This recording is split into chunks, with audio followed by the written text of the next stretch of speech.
Jim,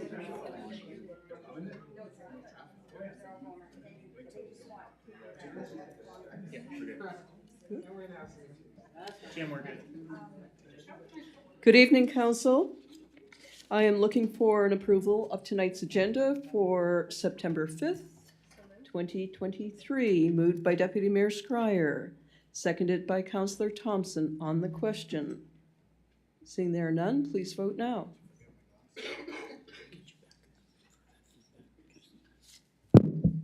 Oops.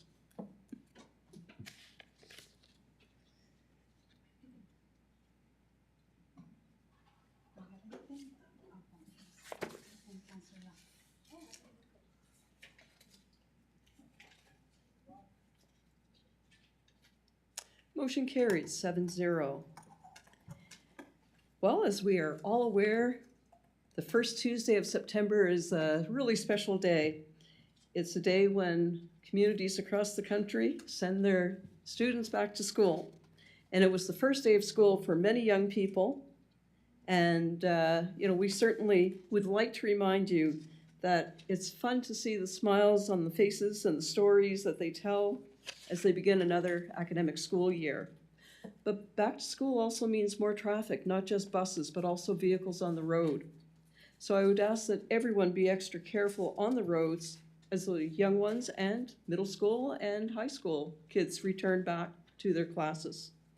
And please be mindful of the lower speed limits in school zones, and that is at 30 kilometers per hour. So let's have an enjoyable and safe return to school this year. The town of Quispamsis has partnered with the town of Rosse and the St. John Newcomer Center to present the International Culture Fest in the Valley. It's being held on September 16th between 11 and 3 p.m. at the Rosse Common. There will be live music, food, arts, and crafts. And everyone is welcome and admission is free. The town of Quispamsis offers a community grant program to support groups and organizations in Quispamsis and the Greater St. John region who contribute to the quality of life of our residents. Each year, as part of the budget process, Town Council will review and consider applications for funding. In order to be considered for a grant, an application must be submitted to the Town Treasurer by Friday, September the 8th, 2023, for inclusion in the town's annual budget deliberations. The United Way, St. John, Kings, and Charlotte County kick off its 2023 community campaign on September 15th. The United Way works to address the root causes of issues facing our local community, including poverty, mental health, and intimate partner violence. The week of September 18th to the 24th marks the second annual Municipality Week in New Brunswick. Municipalities across the province will recognize the important contributions of elected officials, municipal staff, and volunteers. That same week is Rail Safety Week across Canada. On September 9th, Quispamsis Town Hall will be lit in red, which you will see this evening, in recognition of International Fetal Alcohol Spectrum Disorder Day. FASD, as it is known, is a day that is devoted to raising awareness of fetal alcohol spectrum disorder to improve prevention, diagnosis, and support for individuals with FASD.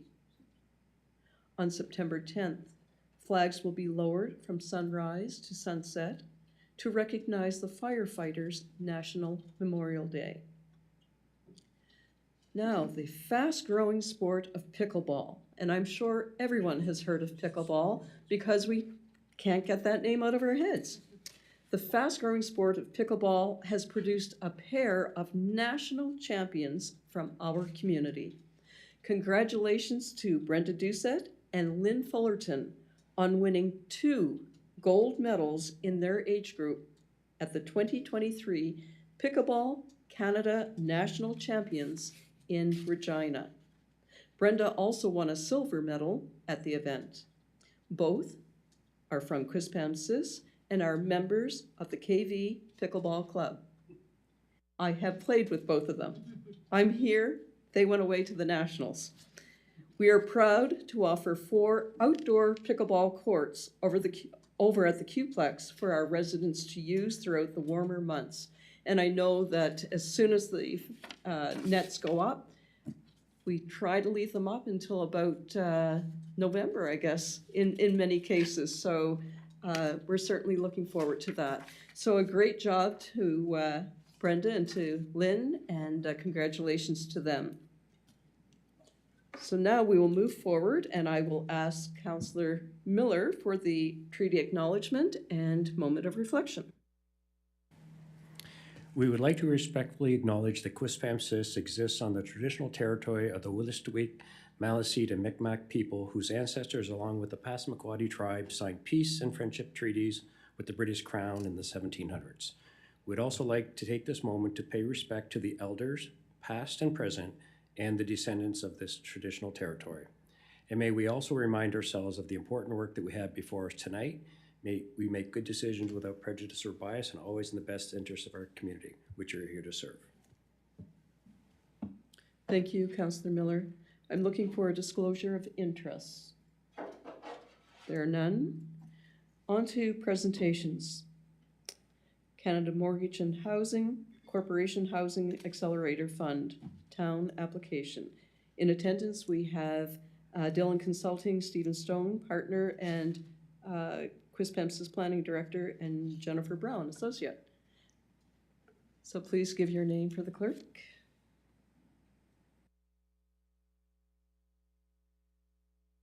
Welcome, Jennifer. It's nice to have you here this evening.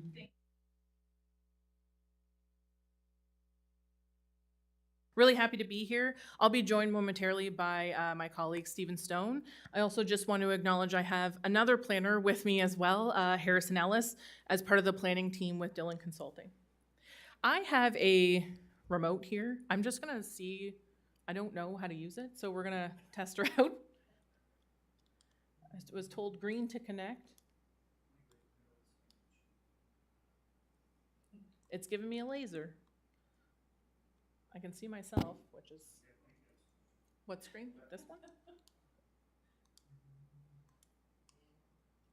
Is that me? Wow. All right, here we go. Yeah, okay. Okay, so first and foremost, we're here to essentially present a very high-level overview, a little bit more high-level than what the slide deck would suggest. But we're going to go through the Housing Accelerator Fund application. We're going to let you know just a little bit of insight as to what a Housing Accelerator Fund application is, and what we worked with your staff to apply for, and then how the kind of action plan is envisioned to roll out here. I'm going to pull my colleague Stephen Stone up, as I mentioned. He'll go over a very high level of that housing needs assessment that was a requirement of the Housing Accelerator Fund application. So what is the housing needs assessment overview, action plan overview? We'll talk about next steps real quick. So we're landing in the middle, but we'll figure it out. Okay, so we're looking at the Housing Accelerator Fund being a federal grant application system through the federal government. It's $4 billion of funding, $4 billion being quite a few dollars thrown at housing, planning for housing, setting yourselves up to accelerate housing development across the spectrum. We'll get into this a little bit, but there is this focus on affordable housing, missing middle housing, kind of getting those shovels in the ground as fast as possible through initiatives that you're going to apply for through this grant. So I feel like there's a better way to do this, but maybe not. Okay, so we're really trying to look at encouraging housing initiatives that increase your supply in relationship to kind of where you are, but accentuating that trajectory over a course of 3 to 4 years. So what kind of work will the Housing Accelerator Fund cover? So it's going to cover your land use planning, your regulation updates. It's going to cover your infrastructure planning. We're also looking at things like land acquisition that is approved as kind of the short list. We're also looking at development incentives that is approved as a short list item. What it won't pay for are specific projects. So it's not necessarily going to pay for you to build a multi-unit building, but it may pay for things like extension of infrastructure to allow for more multi-unit buildings, more stacked townhouses, more missing middle responses. So I'm going to bring Stephen up here. He's going to go through the housing needs assessment. There's a lot of detail in your slide deck. Please don't expect Stephen to go through every sentence, every little piece of detail, but he will provide that overview. Keep it quick. How did you? You're just scrolling back and forth. There you go. Okay, great. Okay, thank you, Your Worship. Thank you, Council. As Jennifer alluded to, my name is Stephen Stone, and as Your Worship, you alluded to, I am currently acting as the town's Director of Planning as well. So it's great to meet everyone in person. So as part of the CMHC Housing Accelerator Fund application, as Jennifer mentioned, it is a requirement that the town actually complete a housing needs assessment, but we just want to make the qualifier here that this was a desktop assessment. We looked at StatsCan demographic information coupled with the town's existing permit data. As part of the housing action plan and the 3-year project, what we'll likely do is do a more robust assessment and look at things such as housing affordability as well. So the purpose of the housing needs assessment is to better understand what that quantifiable need is in terms of housing units within the town of Quispamsis. So what is a housing needs assessment? So we look at the current landscape of housing and compare it to a projected need. It considers the last 5 years of housing starts, which was a CMHC requirement, which we got from your building permit data. Provides an analysis of maintenance capacity, looks at existing and projected supply gaps, and then identifies recommended actions, which Jennifer will get into as part of the housing action plan.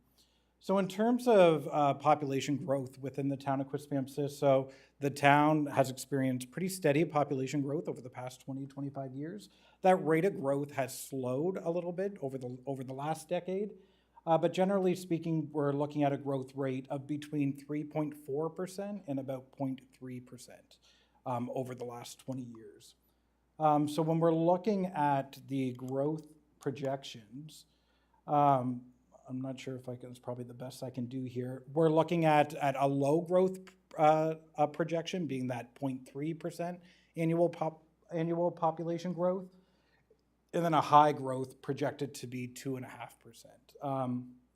In terms of looking at the age characteristics of the town's demographics, what we do know is that the population is generally aging, so the proportion of residents age 65 and higher is actually increasing over the past 20, 25 years. In terms of housing stock, the town's housing stock is primarily about 80-85% single family housing, with I think apartment buildings there represent under 5%, and then duplexes and semi-detached are rounded out at about 6% as well. In terms of the town's permitting data, what we are looking at is an average new unit count of about 65 new units a year during the pandemic. So in 2020, 2021, and 2022, the numbers are actually trending a bit higher as well, as more housing are being built as a result of population growth. And in terms of housing household composition or household composition size, what we are seeing is generally a smaller, more less large households, so more 1 and 2 person households as well. In terms of the growth scenarios and what that means for the town's housing supply, so if you look at a low growth rate of about 0.5% coupled with your permitting trends, what you actually see is that you would actually get more housing than population. So under a low growth rate scenario, the town's housing supply gap isn't that large. But if you're looking at a medium growth rate of about 1.5%, that gap actually increases quite a bit. So over a planning horizon of about 15 years, you're looking at a housing supply deficit of close to 900 units, Over 20 years, that increases to about closer to 1,500 units. I won't go through the high growth rate, but it is more units would be needed. So in terms of what this all means, this data analysis did support the CMHC Housing Accelerator Fund application because it actually demonstrated that there is a housing supply gap within the town of Quispamsis over the next 15 to 20 years. Some anecdotal information as well. So we also know that smaller household sizes and an aging population would suggest increased demand for smaller unit sizes, so more apartment-style developments or that missing middle that Jennifer alluded to as well. So some more of those duplexes, garden home-style developments. And what we are seeing in the market as well is as the population is aging, there is more demand for multi-generational living through things like basement apartments or secondary suites as well. So that is it for the needs assessment. Do you want to go through the action plan? Sure. Perfect. Thanks, Stephen. So we've got all of this information. I think just to give you an overview, we took all of this kind of raw data in a small window of time and put together an action plan. This didn't come out of our brains. This was a collaborative effort with your CAO, as well as your Director of Engineering and Public Works, and your Director of Planning and Development, I believe, is Dwight's title. A very quick moment to shout out your staff and the strength of your staff. I think that they have absolutely a very good insight into what the trends are, but they're also very understanding of what your capacity is. That is, we do a lot of work throughout this province, that you have a very unique situation there where your staff really does understand the nucleus of how to, what's going on in your community, but also the capacity to move things forward. I'm just very impressed. Let's put it that way. Yes. So what we're looking at in terms of an action plan. So the action plan is essentially defined by the CMHC Housing Accelerator Fund application. So we were able to look at 5 to 7 items. We said, let's go for 7. What I'm gonna go through with you now is each item, very high level. The costing I'll include as I kind of go through. Wasn't included in the slide deck. The thing to keep in mind with the Housing Accelerator Fund, you can disperse these funds however you see fit throughout the action items that get approved. So there's opportunity for cost savings, there's opportunity to extend some of these projects, to reprioritize things. So this is a very open-ended application, which is very rare when it comes to these types of funding agreements. So that's a very exciting piece of news. So, okay, so your funding window is about 3 years. We've applied for approximately $9 million to request 7 initiatives. Those 7 are infrastructure planning through a Hampton Road South Corridor plan. When we talk about a corridor plan, we're looking at a very holistic type of approach. And I'll get into what that means, but short and sweet is that's infrastructure, that's land use planning, transportation, all of those things rolled into one. Looking at that for South Corridor, but also the North Hampton Road North infrastructure planning, some zoning bylaw modernization to allow for a little bit of perhaps red tape reduction, a bit of more smooth sailing on the permitting side, and also to look at some kind of more innovative approaches to allowing for some of these housing applications that you're getting in. Looking at development schemes, development incentives, cloud permitting, and enterprising. We'll go through very briefly what's intended there. So the Hampton Road South Corridor Plan, we scoped that out at approximately $500,000. We're looking at that being infrastructure, land use planning, and transportation networks. We're using your municipal plan to guide us there in terms of policy, but also numbers. Your density numbers. So your municipal plan already has policy that directs a certain level of density to some of these areas, but what you're lacking is infrastructure planning. Your community is quite vocal about a want for things like active transportation, a want for more kind of a downtown or like centralized corridor area. This will help push you there in a shorter period of time. The Hampton Road North Infrastructure Planning Corridor, again, another $500,000. We're looking at something very similar, but with the north side, it's a bit more expanded because you're looking at more undeveloped area.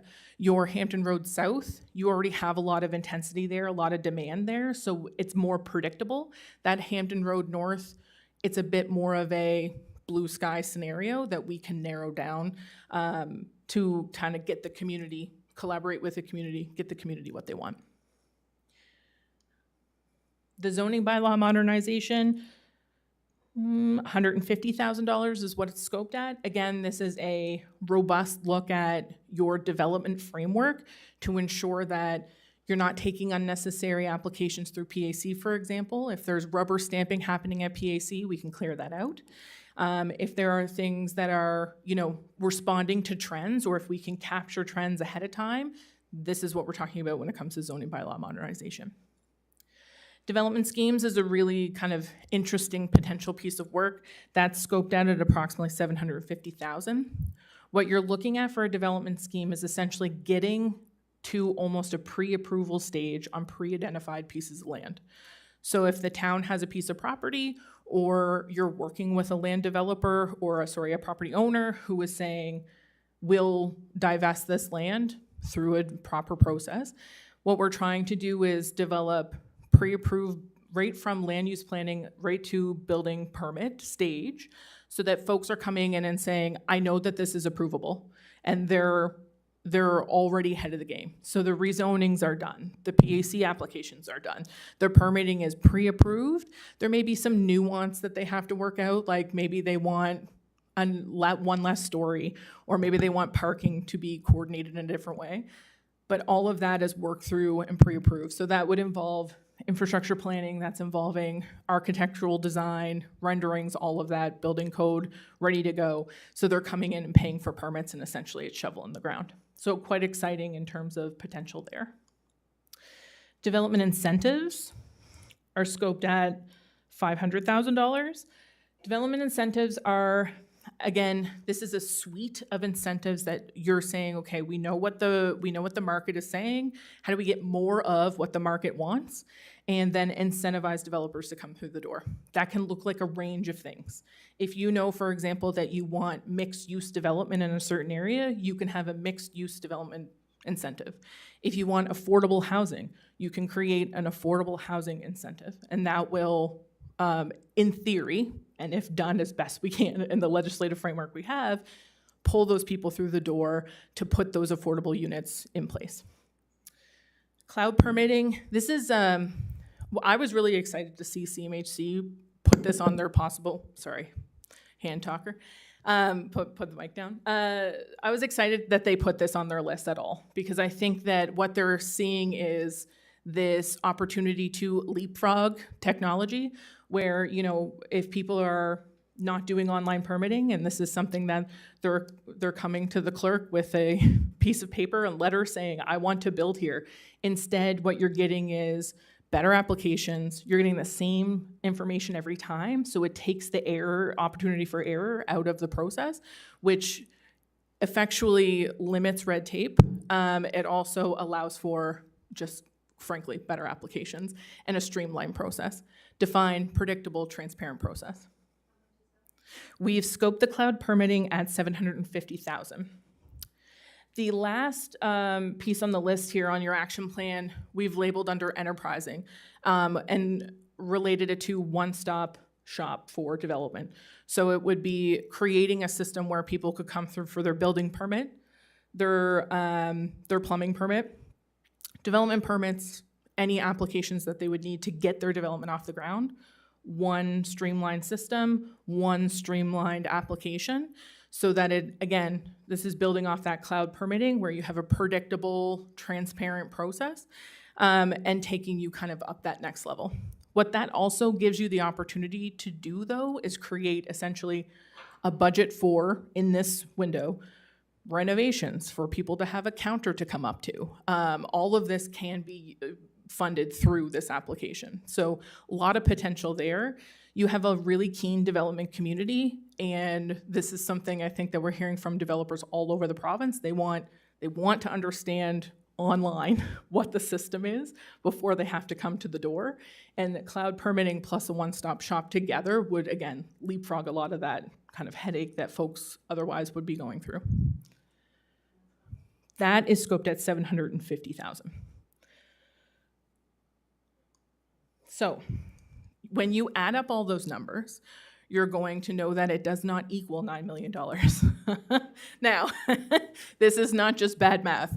The Housing Accelerator Fund allowed for essentially bonus points, which equates to more money if you fit in certain categories. So if you are considering affordable housing, if you're considering certain types of missing middle housing, you get bumps up. More points equals more dollars. So the way we worked with your staff was to design the application so that you could access as much funding as possible. Because we know, for example, that infrastructure is extremely expensive. The CMHC Housing Accelerator Fund is, in theory, allowing you to disperse this money how you see fit. So there is opportunity to redirect funds among these different suggested projects to get more bang for your buck. The more bang for your buck is going to come out on the infrastructure side. That's a no-brainer. So if we can move some things around to get that infrastructure planning in place so that you're shovel ready to upgrade that infrastructure, that's what we're after here. We also aren't certain if they're going to approve your action plan or pieces of it. So we need to essentially be ready for all of those scenarios.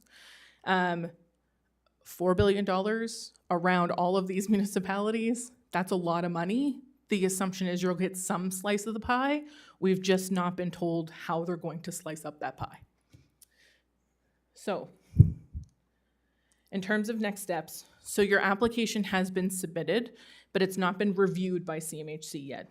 The way this is set up is August 18th, the application deadline it was passed. We sent the application in. CMHC said they'll get back to us with feedback. So if there is any issue with what was submitted, we have a chance to update that information, which is great news. We haven't heard anything yet. We had hoped to have something when we came here, but we haven't heard anything yet. No news is likely good news. I think we submitted very robust applications, very detailed, but very specific to your needs. And then the intention here is that they are dispersing this money in the fall. They said that they are looking for things to be actionable before the end of the year. So we already know that they've extended the deadline for small and rural municipalities to the end of the month. We're suspecting that there's some timeline extensions in play here, so we're waiting for that information. Once we're a bit more solid ground on that, we'll communicate that back through your CIO. But I think for now, you're in a really good position with a strong application for quite a chunk of change to kind of move you forward, take that good momentum that you have garnered with your developers and push you forward into the future to respond to this community need.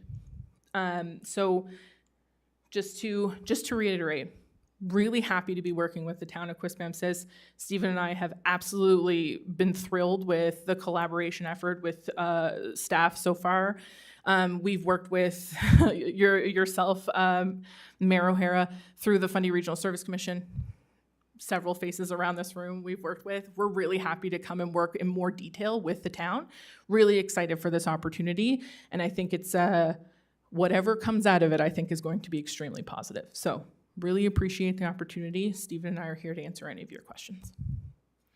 Thank you very much for the overview, and certainly I will open the floor for comments and questions. Councillor Bigger, please. Thank you, Your Worship, and thank you, Jennifer and Stephen, for an excellent presentation. I found even your slide deck was quite heartening to go through. I think that this is something that the federal government is moving on pretty quickly. When we were in Toronto in May, a few of us at the Federation of Canadian Municipalities conference, no less than the Prime Minister himself, of course, appeared to put this out there. We'll put aside what political implications there are about moving quickly on a housing fund like this. But it's great, and I'm very heartened as well to see that I did that math and thought, well, I'm a musician, so maybe I just can't add things up properly. But I think it's very sensible what you've arrived at here with your scope costs, but then of course being able to bump that up. And I just want to point out, we've been talking a lot about the need for, of course, water infrastructure upgrades here in our town. And I see that, of course, there's a dedicated section kind of on the Hampton Road corridor there. And I see that as so really quite germane to advancing into the demographic responses that are outlined in the trends that Stephen outlined about aging population, downsizing, the need for multi-unit developments. And so I think this is great. We can't get at it quick enough, probably, you know. And so thank you very much, and I'm very encouraged by it. Thank you. Thank you, Councillor Bigger. Deputy Mayor Scryer. Thank you, Your Worship, and thank you so much for the presentation. I know it seems like you went through it really quick, but there's a lot of depth in here, and I know that you can't go through everything, so I really appreciate how you condensed everything for us to make it easier to take it all in.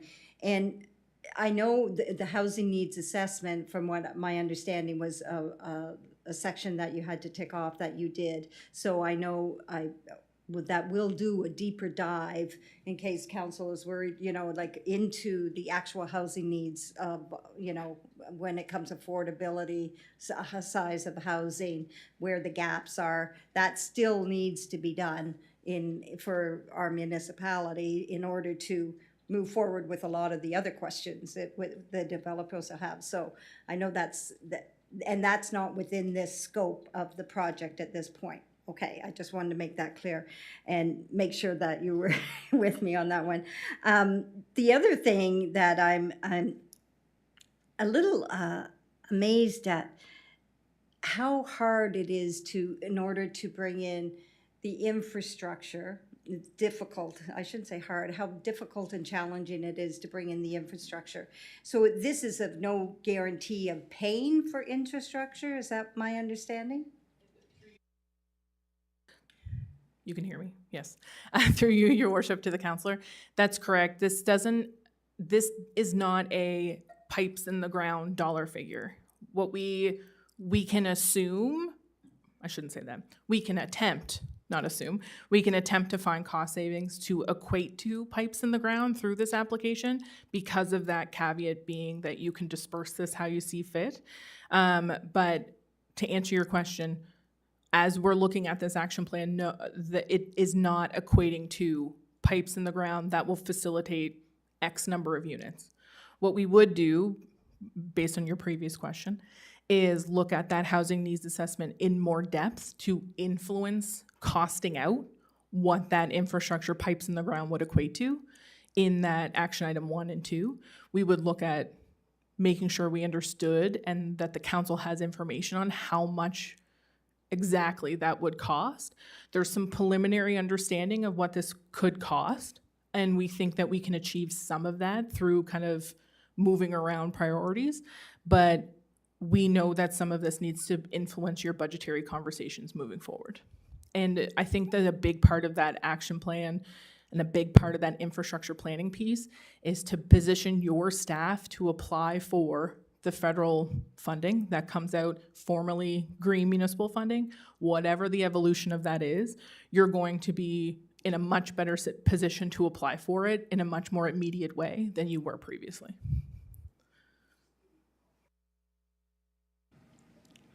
And thank you very much. That makes it more clear. And I assume that at those prices, that wasn't any infrastructure being done. So I wanted to thank you, and I'm prepared to put a motion forward and let council continue to speak on the question. So I put a motion forward that council support Quispamsis application for $9 million through the Canada Mortgage and Housing Corporation Housing Accelerator Fund program to support the following 7 initiatives as presented by Dillon Consulting Limited to achieve the growth target introduced in the town's housing needs assessment.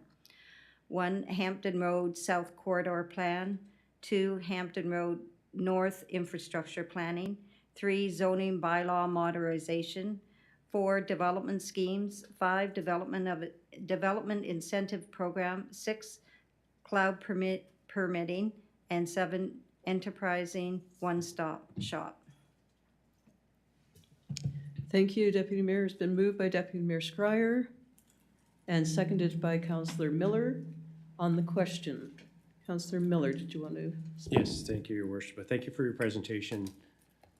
Quite excited when I read this in the package, because this could literally put us, in my view, 4 to 6 years ahead of where we would at our current trends. So this is big. I just wanted to clarify, because the documents that I read through, this isn't one of the 50-50 matching things, is it? They're going to give, the money is, whatever money is approved, it's not, you need to put 50 cents in. Okay, thank you. I'll just nod. Assume that's fine. Thank you, the answer.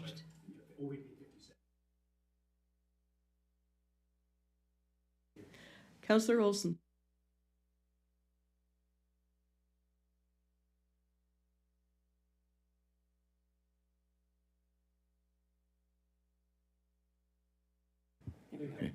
Thank you. Thank you very much. Thank you very much for your presentation. It's exciting. We must be at the head of the pack, aren't we, in this particular area? I'd like to congratulate Dillon and their hard work, and I'm very appreciative of the comments on our staff, which is no surprise to us, because we're very proud of them all. What particular stage are we at now? Have we approached any developers to see if there's anybody out there waiting for this type of stuff and ready to jump just as soon as we get the okay, or is it too early yet, or what sort of time frame are we looking at? Through you, Your Worship, to the councillor. So it's a bit early stages yet. I think that without knowing how much you've been approved for, it's hard to scope the action plan appropriately. We know from conversations with your staff and feedback from developers that, and other developers in the community that we work with, incentives are attractive but not necessary. They're not necessarily pushing them beyond. What we're looking at is trying to work with developers to understand how we can get what the community wants to be what the developer also wants. Regardless of what you get approved for, that's the goal.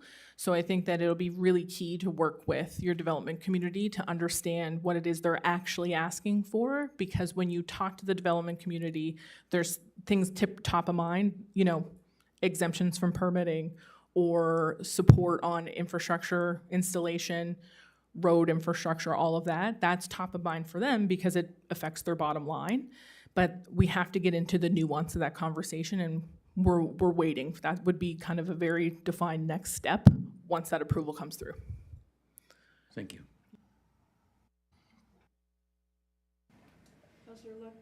Councillor Luck, please. Thank you, Your Worship. Thank you very much for the presentation. It was really interesting and very exciting to hear that we have potential to continue to grow our town.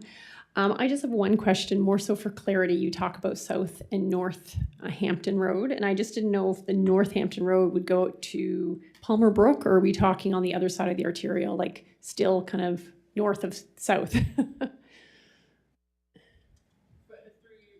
Through you, Your Worship, to the councillor, I actually will get your staff to make sure I'm correct in saying yes. Yeah. So it is the Palmer Brook area, but Gary is the expert here. He'd be able to provide additional detail. Yes, Your Worship. So this neck of the woods takes us from where we left off at the Pinewood McCarran Drive area, and we're taking us down to the intersection with the Pettingill Campbell Drive. As was mentioned, we're looking at a full-scale concept. So we recognize we have to link the designated highway work in there. We have to link active transportation, bike lanes, restructuring of the road to allow for proper traffic movement up over the hill, but also then look at infrastructure that's going to enable any of the vacant properties to maximize the development potential, the highest density that we can find, that we'll look at within the rezoning restructuring that we have. North side, obviously the sanitary sewer is there, But by the addition of the water system, what it does is there's significantly much more vacant land in that area, less constrained by, I'll use the term NIMBY concerns, in that now we have a little bit more flexibility in our design options, our ability to free think with developers as to mixed integrated development options. And we think that's going to be the real key for development in the future. And that's why it's important to get a proper plan on the ground. We've tried in the past to encourage developers to think outside the box, but at the time, the market really was, we want a 1 acre lot or less, that we don't reach out and touch our neighbors because that's what people want to have. They want to be able to mow the lawn. They want a single family dwelling. That's it. Now, as was mentioned, the demand is, well, we don't want as much land. We want to be able to have some niceties within the subdivisions or different styles of housing options, opportunities. I think that's where we're going to see the greater abilities on that north side, which again takes us past the intersection with the arterial, down through the model farm, down to the existing line of the Palmer Brook Road, down to the bottom of the Elliott Road area, which in itself, once you have more infrastructure in that area, just opens up a wide range of properties in that particular area. Thank you, Mr. Loche. Councillor Luckard? Okay. Councillor Donovan, please. Thank you so much for your presentation. I was so happy to see the many different items that you included. I know a lot of the upgrades, especially to our permitting process, will definitely make Quispamsis an easier and more open, open community to invest in. Housing has always been an issue for us, and obviously we aren't alone in the province or the country, but I'm super proud to see that we're taking such a strong stance on infrastructure so that more people around the province can enjoy the beauty of Quispamsis moving forward. Thank you. Thank you. Councillor Bigger, please. Thank you, Your Worship. Sorry for a second round there, but I was just sitting here thinking about the presentation we had in our last session from Envision St. John. Was it Jeff Sear? Is that correct? Jeff. Yeah.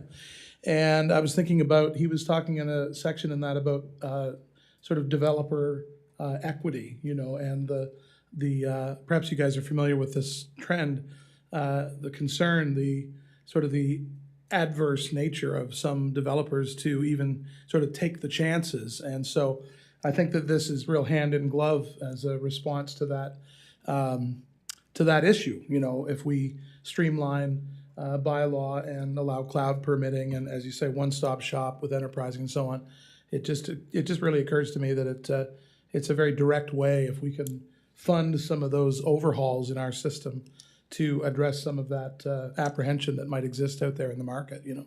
So just wanted to point that out. Thank you, Councillor Bigger. Deputy Mayor Scryer. Thank you, Your Worship. I realize we have a motion on the floor, and after we vote on this motion, I have a second motion I would like to put forward pertaining to this item. On the question, we have a motion on the floor. It was moved by Deputy Mayor Scryer, seconded by Councillor Miller. I will not read the motion. It's fairly lengthy. However, vote now, please.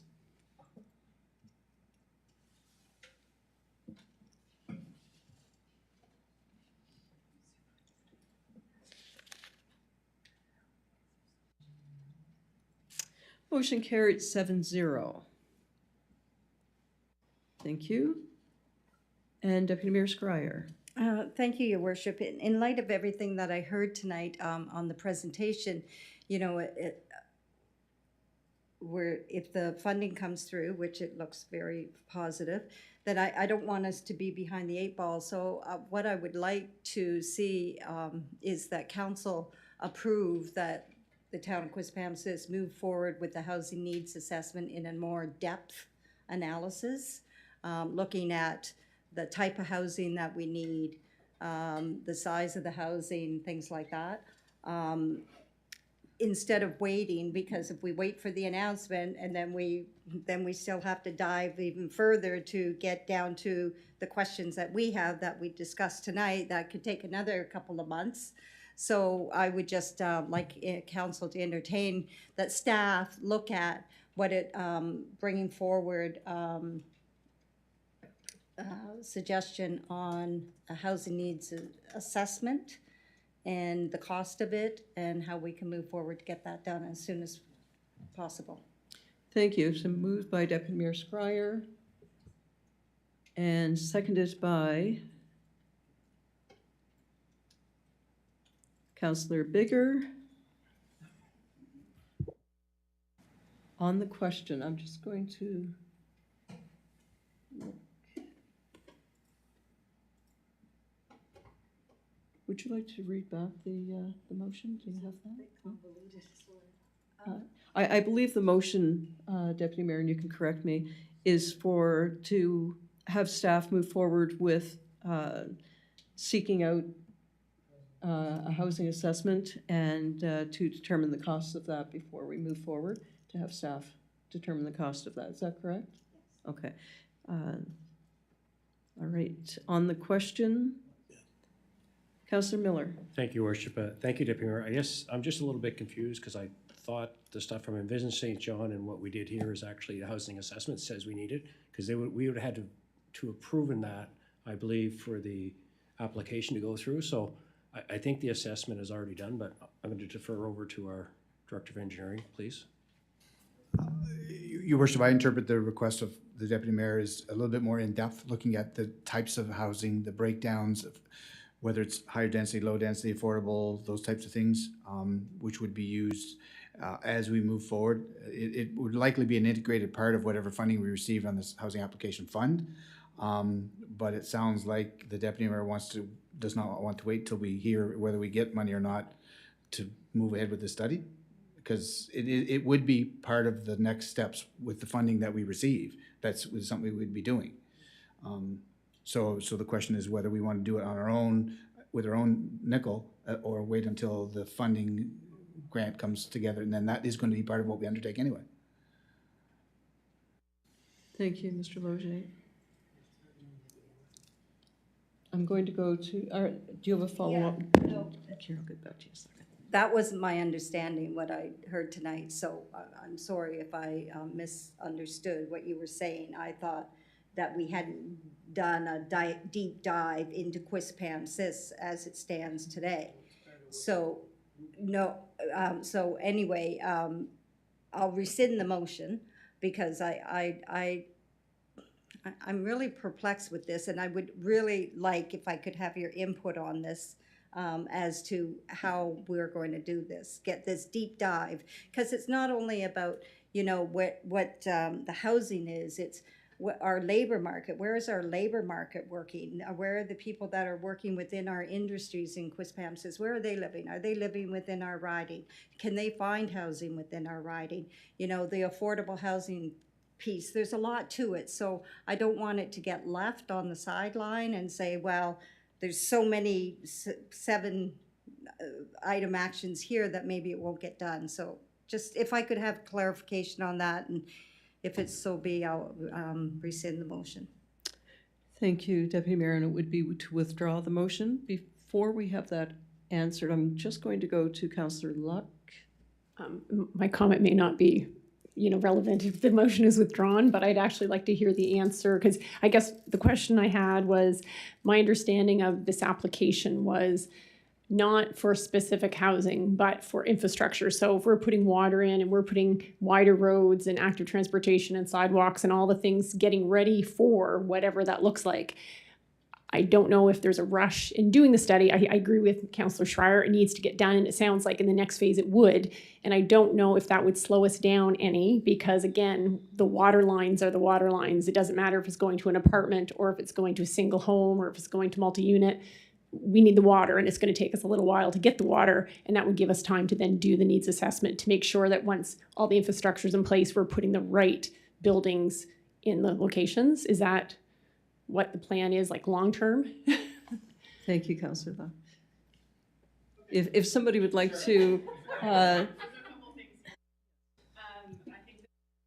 Councillor Luck yes, you're correct. But also, Deputy Mayor, you're also correct. I think that, yes, the pipes are the pipes.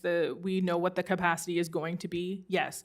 What you're talking about, though, is this prioritization exercise that is an absolute necessity once the funding agreement comes through.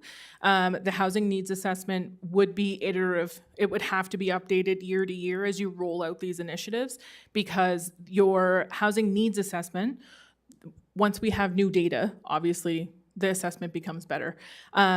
So you could do an assessment leading up to the funding agreement announcement, which will give you that leg up.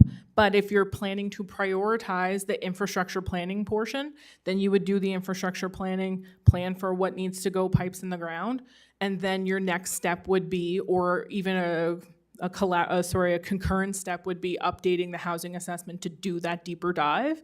The timing is really up to yourselves and staff to kind of collaborate on and work out. There is no, I don't know, Stephen, you may correct me if I'm wrong, but I feel like there's no wrong answer here. But it is, what you're both talking about is really a prioritization exercise of the action plan. So would it be advised to get the funding, find out what the funding is, and move forward from that?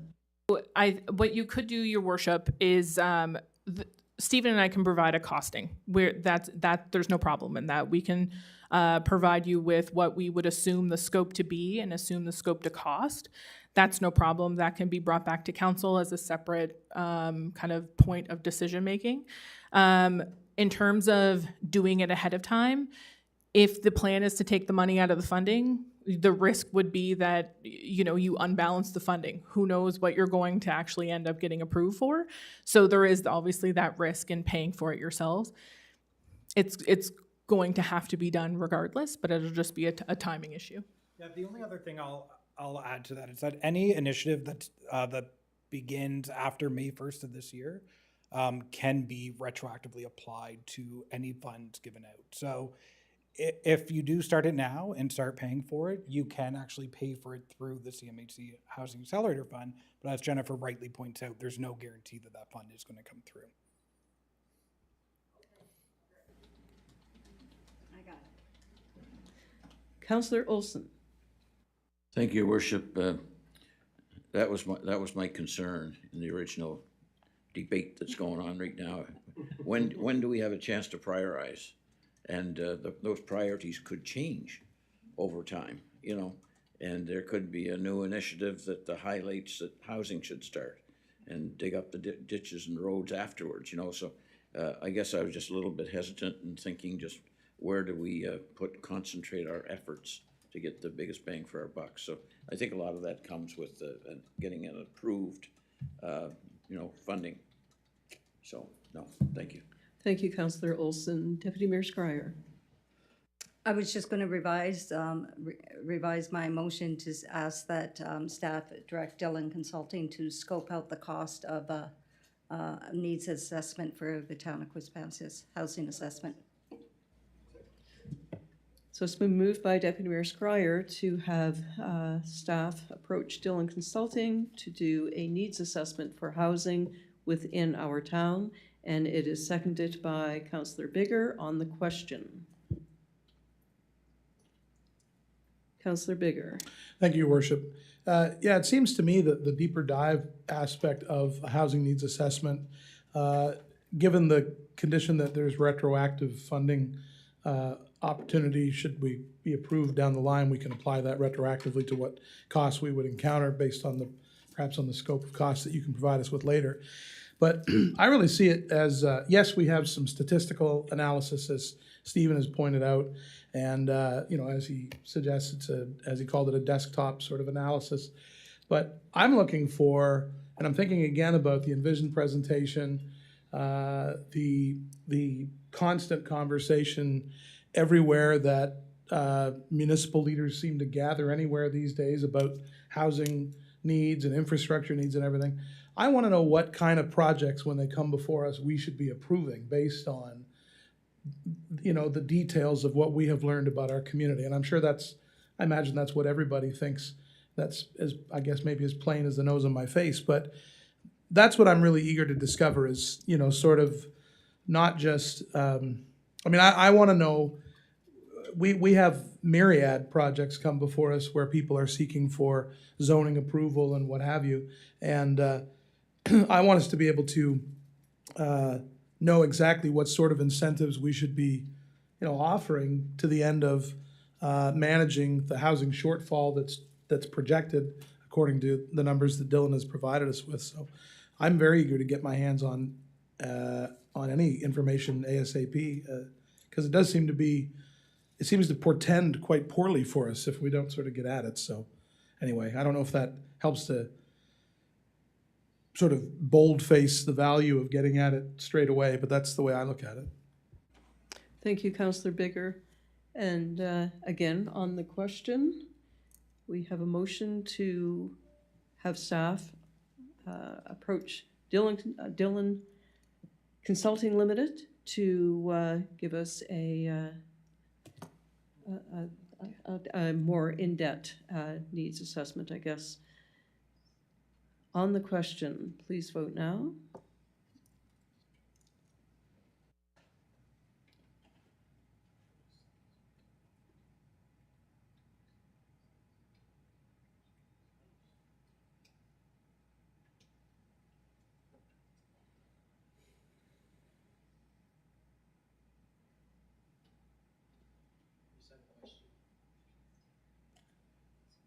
On this motions of it.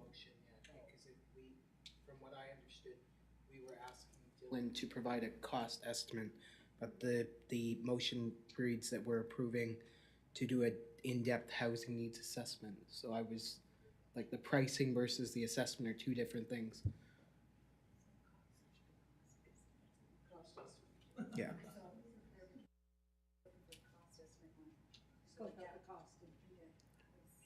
It's just the wording was a little off to me, that's all. Thank you, Councillor. Understanding this, doing a cost estimate.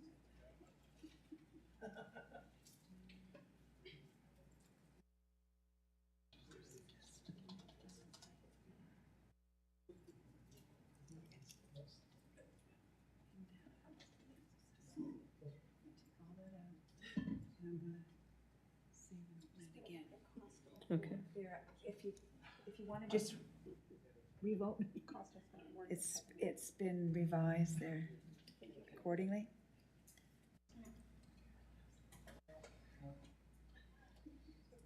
So the motion has been revised appropriately. Council approves staff approaching Dillon Consulting to do a cost estimate on a more in-depth housing needs assessment. On the question, please vote now. And just waiting on Councillor Donovan. Councillor Donovan? He voted yes. You vote yes. Motion carried 7-0. Stephen and Jennifer, thank you very much for being here, and we look forward to good information coming from you very soon with some good results. Thanks very kindly. Our next presentation is from KVEMO Emergency Management Program Introduction, and here we have Chief Mike Boyle from the Kennebecasis Valley Fire Department. Welcome. And try my slides first. Not as the fire chief, but as the EMO director for the first time. And I wanted to give an overview of the work that we've been doing for the past year in regards to emergency management. So before I get into the presentation, I just want to acknowledge there was a large group of people that were either part of the steering committee or assisted us throughout the process that we got to today. So just to give a little bit of background on how we got to where we are now. So when the previous fire chief retired in 2022, the job posting went up for the fire chief, and included in that was that the fire chief was going to be the KVEMO director. So over the past year and in early 2022, we formed an EMO steering committee. So that had members from the fire department, from Rosse, from Quispamsis, and from the police department. So over the last year, we've been working towards the document that I provided with you and the development of an emergency management program for the Kennebecasis Valley. So just to touch a little bit on emergency management, and you'll notice that the title of the document is Emergency Management Program, not an emergency management plan. Because you could say what's in a name, but from my perspective, there's differences. An emergency management plan to me is something you develop, you put it on a binder, you put it on a shelf. When something happens, you take it off the shelf and hope that the plan works. When I talk about an emergency management program, the key differences for me include hazard mitigation, governance, and quality improvement. Along with that, as I consider emergency management to be something that should be part of the culture of all of the organizations, and something that everyone from both municipalities, from police and fire department, understand. So they understand how EMO works, even at a basic level. They understand what it means when we go to a level 1.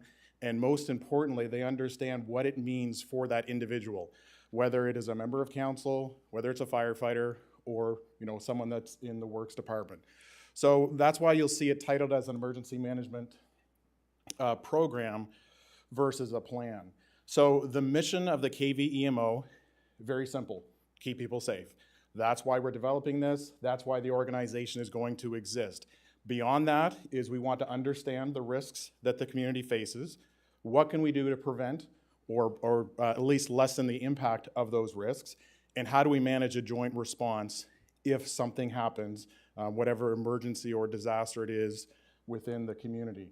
So we've developed this with a concept in mind, and that is, when it comes to emergency management, individuals are responsible for themselves. So if you're an individual, if you're a homeowner, you're responsible to be prepared for emergencies, preparing for power outages, preparing for floods, storms, wildfires, any of those things. The individual is responsible for the individual. Once they are overwhelmed and they can't handle it on their own, public safety agencies step in, the town step in, works department, water department, all of those different things that for us would be part of our normal operations. Once we are overwhelmed, KVEMO engages. If KVEMO is overwhelmed with whatever type of incident it is, then the province engages. So it kind of has that escalation level of what we talk about when we talk about emergency management. So I had mentioned that I think one of the important differences between a plan and a program is the program has governance. And you'll notice in the document that I gave you, it talks about a structure of KVEMO. So as myself or the fire chief, as the EMO director, there's an EMO committee. Each town has a deputy director of EMO, and there's emergency preparedness teams. The EMO committee is governance. They are governance, long-term planning, strategic planning. They set the goals and objectives for the organizations. The emergency preparedness teams are more the tactics. They would be the doers. That would be the business impact analysis, hazard mitigation plans, and actually, engaging in the work that the EMO committee would come up with.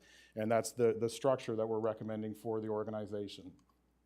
So in the document that I provided you, and that is the first sections of a much larger document, but it talks about the governance. It also talks the responsibilities of the municipalities and police and fire departments. So when this program is implemented, we have responsibilities within it. So without going through all of them, you can see that there would be expectations of both towns as well as the police and fire department.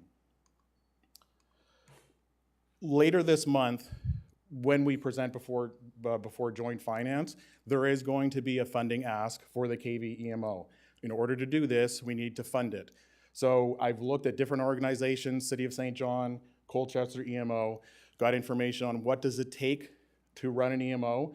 We looked at things like training, operations, equipment, emergency operations centers. And I think the way to look at this is that we have a shared library service, shared police, shared fire, now a shared EMO, and to look at it from that perspective. When I think about EMO or the KVEMO, I think of an organization with 200 plus members, because once you add up both towns, police and fire department, that's how many people would actually be involved in this organization. So what I gave you was just the first part of a much larger document. As we get into it, you're going to see a section that is an all hazards assessment for the community. Basically, what could happen if it does happen, how bad will it be, and we rate risks that way. it talks about an activation of if we go to level 1, monitoring, what does that actually mean? It lists out the responsibilities of who does what, and what does it actually mean for the members of all the agencies that are involved.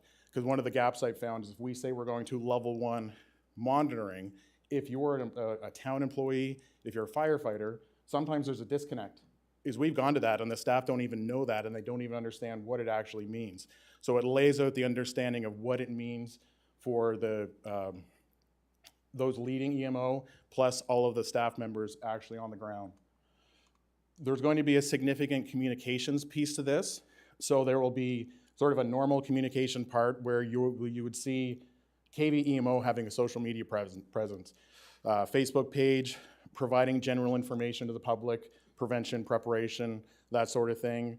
There's going to be a section on emergency communications. So if something happens, how do we communicate to the public, or how do we communicate internally, especially when you start to bring different organizations together. There is a section on evacuations. If it happens, how do we do it? What type of evacuations do we do? What facilities do we have in the community, and what are their capabilities? So we understand, do we have warming centers? Do we have reception centers? Do we have accommodations? Because all of those have different meanings and they have different capabilities when you're into an EMO environment.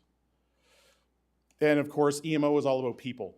So when we get into this, is we're going to do an inventory of what people are trained to what level, what people are capable of performing different roles, either in an incident command setting or an emergency operations setting.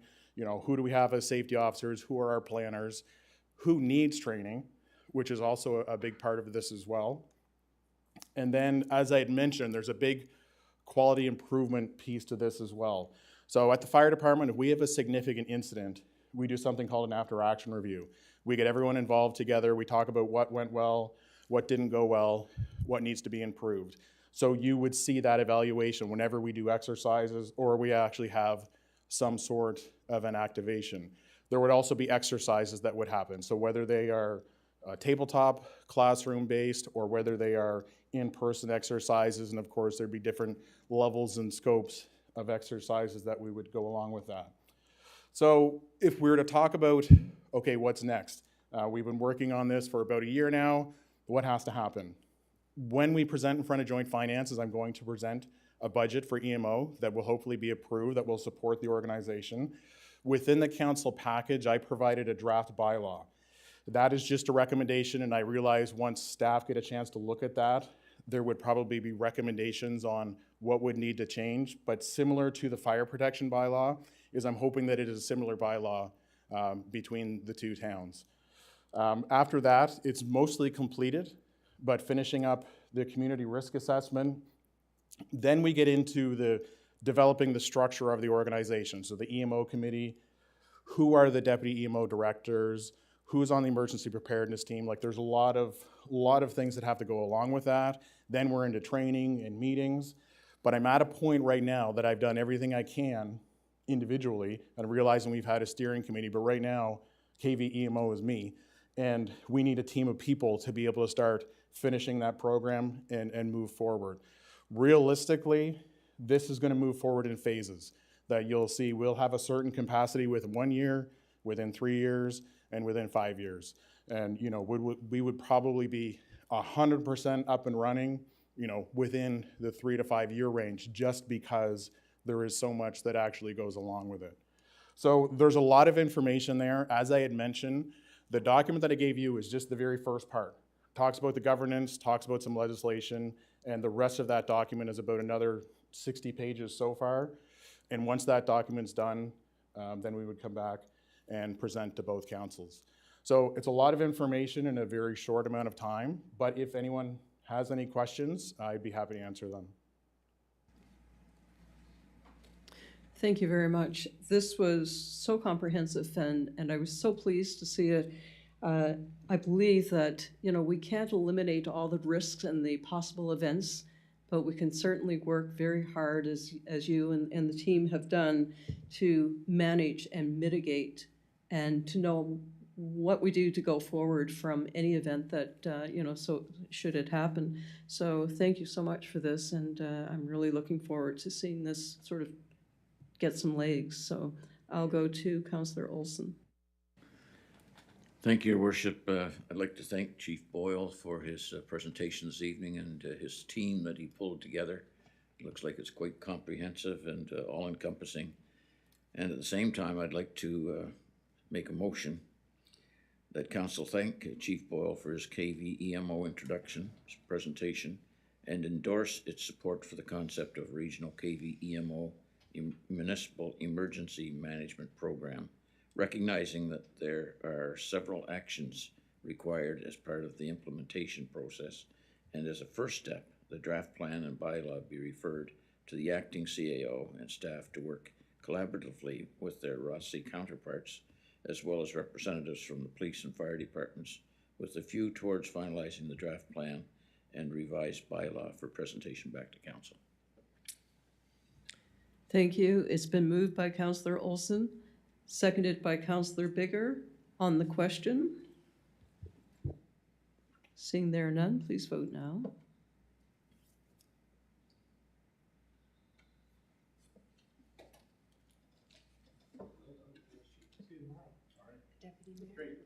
Deputy Mayor? She's in favor, yeah.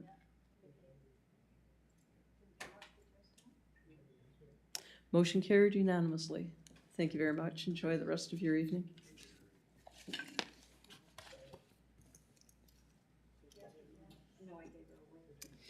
Next, we have International FASD Awareness Day, Fetal Alcohol Spectrum Syndrome Disorder, Center of Excellence. So welcome, and we have Tanya Walsh. Thank you. Welcome, Tanya. Nice to see you. Good evening, Your Worship and councillors, and thank you for the patience with the late entry. It's not every day that we get the opportunity to present to Town Council, so thank you very much for accepting our request. And, oh, look at that. Now, I just scroll, how do I? They did it so easily. So thank you for having my colleague, Megan LaRochelle, and myself join your meeting this evening. We are both coordinators of the St. John region, which consists from Sussex to St. Stephen and everything in between. Before I am a coordinator, I am first and foremost a mom of an amazing 13-year-old boy who was just completed his first day of high school today, and he is diagnosed with fetal alcohol spectrum disorder with sentinel facial features. And our hope is to leave you this evening with the most current information on FASD and also to give you a better understanding of those living with fetal alcohol and the struggles that their families go through. So one quick question, who here this evening knows somebody with autism? Just a show of hands. So it's pretty safe to say everybody here knows somebody with autism. So then you know somebody with fetal alcohol spectrum disorder because it's 2.5 times more common than autism. It is also 19 times more common than cerebral palsy, 28 times more common than Down syndromes, all combined. So we all know someone with FASD.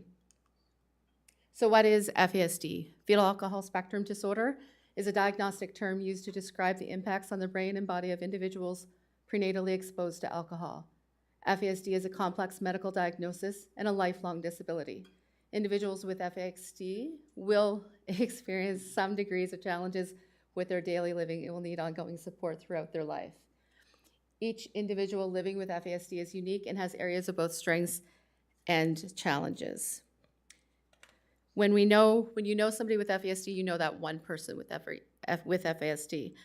It is known as an invisible disability because less than 10% of our individuals will have the facial features. Alcohol causes complex trauma to the brain and to the body. Alcohol can have several adverse effects. It is linked to more than 200 different body health conditions, so there's no type, no amount, no frequency is safe to consume during pregnancy. what FASD looks like in New Brunswick and in the town of Quispamsis. It is the leading neurodevelopmental disorder in Canada. More than 1.5 million individuals in Canada will live with FASD. More than 250 babies are born each year in New Brunswick with FASD. That is our pre-COVID numbers. And in the beautiful town of Quispamsis, we should have approximately 750 individuals living with FASD. And that is based on your 2021 census with 4% prevalence. So with 60% of our pregnancies that are unplanned, it can happen to any one of us. We're not pregnant until we're pregnant, until that test result comes out positive, which is 7 to 10 weeks along in pregnancy. My late husband and I adopted our son from birth, and I can tell you through the previous years of the adoption, we were going through the fertility clinic in Moncton. And I can promise you, if you're going through that whole ordeal, you're having a glass or two of wine or alcohol beverage of your choice. Never once did the doctor say, stop drinking, consuming alcohol. He did, however, make sure I was taking my multivitamins and my folic acid, and I was attending my appointments. But he never said to stop consuming alcohol. So I tease and I joke that I was always destined to be an FASD mom, right? Because I didn't know what I didn't know. There is concern among the FASD researchers about the potential increase of FASD prevalence as a result of COVID-19. In this slide, you'll see that drinking is increased 17% through COVID, and in the childbearing ages of 18 to 39, it increased 32%. And we live in a society that is socially acceptable to say that you're going home and having a drink of beverage of choice. It's almost the norm, and if you don't drink, it's almost like you stand out. Like, what? You don't have a glass of wine? What? You don't have that drink? And this research was conducted of August of 2021, so we can project that these numbers would be higher if this research was to be redone. So, the NBA FASD Center of Excellence, who are we? We are an amazing team. However, beyond that, we are a team that consists of 3 pediatricians, an OT, a speech-language pathologist, a psychologist, a program manager, a clinical coordinator, 8 community coordinators throughout the province, 1 Aboriginal liaison, and 3 office administrative assistants that keep us all in line throughout the whole province. Our team has currently grown, so if I've missed somebody, I apologize, but that's where we sit for right now. The services that we offer is a bilingual program, prevention education, diagnosis is 0 to 18 years of age. We are currently doing 24 clinics a year. However, we're starting to double our clinics in the month of October. And currently we are supporting over 1,000 families throughout the province of New Brunswick. Due to the complexity of FASD, a multidisciplinary team is essential, and we have an interdepartment partnership with health, mental health and addictions, social development, justice, and Aboriginal affairs. This is my son, Ben, who is 13 years old, and he is known as our local champion of FASD. He has different videos out there supporting FASD Awareness Day. He is quite the New Brunswick champion, and of course I am deadly proud of him. And if he had the words and the ability to just communicate with you all tonight, he would want you to know, to understand his amazing brain and how it works, and understand that his strengths and uniqueness will allow him to be productive, meaningful, purposeful, and allow him to live a life with joy, love, and acceptance. Because isn't that what we all want in life? One of the quotes that we share within our team often is, do the best you can until you know better. Then when you know better, then you do better. So the history on FASD Day and the red shoes that I only wear on special occasions is FASD was first started by the 3 parents from Canada and the United States. They wanted to bring attention to FASD and the impact prenatal exposure to alcohol. They choose to recognize FASD Day on the 9th day of the 9th month to highlight the importance of going alcohol-free for the 9 full months of pregnancy. The first day was celebrated September the 9th of '99. Since then, FASD Day has become a global movement. Red Shoes Rock is an incredible grassroots movement that has gained international recognition. We wear red shoes at FASD events to bring attention to this disability. Red shoes became a symbol of FASD awareness after Canadian educator and advocate R.J. Formack wore red shoes on international stage to talk about FASD. So going forward, I was told to ask a question, so I'm just asking a question, not a motion, just a question, of how you and your community could support your families, carers, and professionals who are those living with FASD in your community. How will this community come together to make a difference? Thank you, Your Worship and councillors. Open to questions and comments. And I was the most nervous for your presentation compared to anything else I have done. And we're so calm and inviting and embracing. You and are all that. how wonderful it is to have you here this evening. And I see you're both sporting red t-shirts as well. And if you look behind me, you'll see red lights. And those are also in honor of FASD Recognition Week, and we hope that the message that you gave us this evening will be shared with many across Quispamsis and elsewhere, because I think the work you are doing is very commendable, and I have to thank you for that. So thanks very much, and I'm going to go to council and see if they'd like to make a comment. Councillor Donovan. Thank you so much. I just wanted to say that I really appreciate you coming in and sharing some of your personal stories. I know it's not always easy, especially with such a difficult and in-depth topic.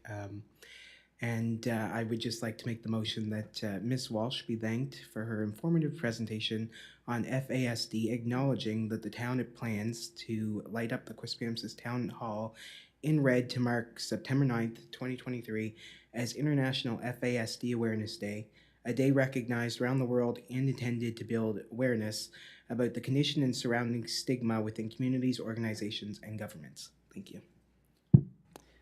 Thank you, Councillor Donovan.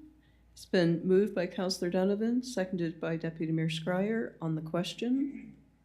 On the question? Go ahead. Thank you, Your Worship, and thank you for your presentation on the fetal alcohol syndrome.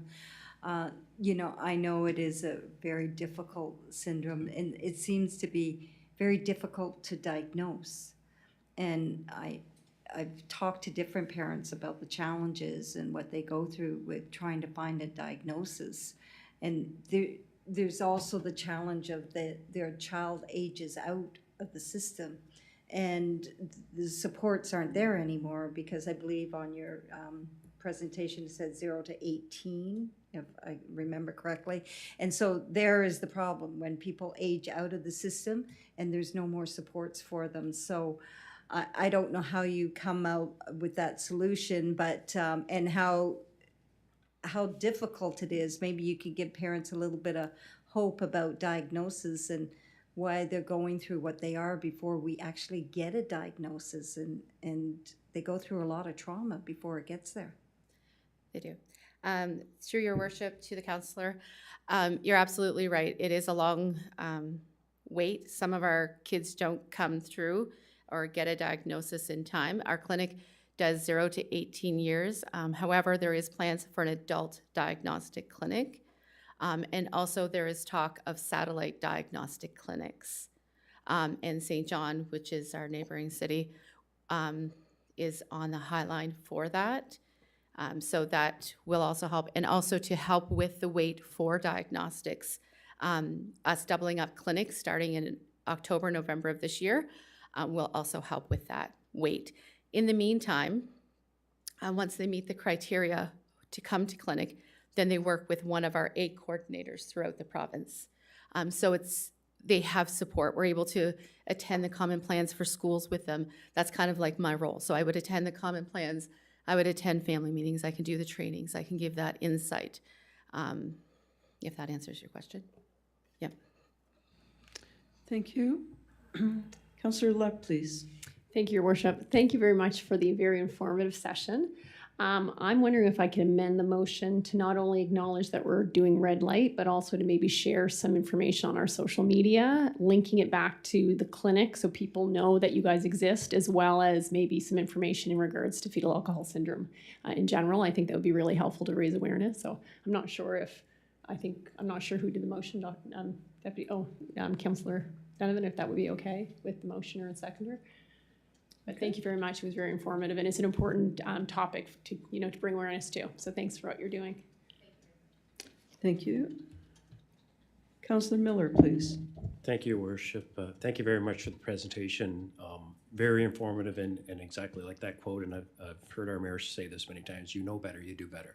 So it's about awareness, and so thank you very much, and keep up the good work, both of you and your whole team. So you started in 1999 as an event, and it keeps growing every year. So thank you very much.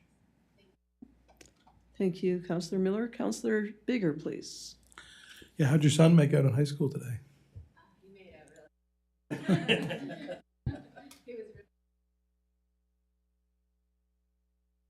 I didn't realize it was as emotional as it is.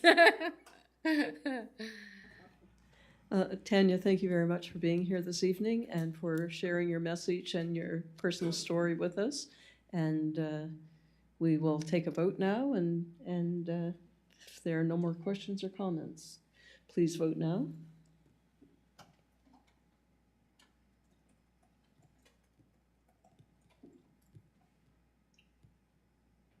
Motion carried 7-0. Thank you very much. Enjoy the rest of your evening. Bye-bye. Moving on, there are no public hearings. Minutes of the previous meeting, August 15th, 2023.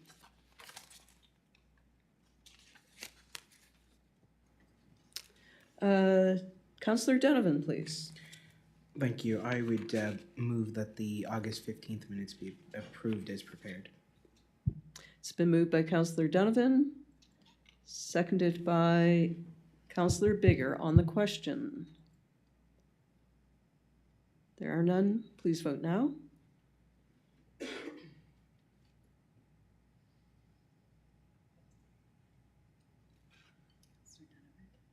Councillor Donovan. Did you vote? Motion carried 7-0.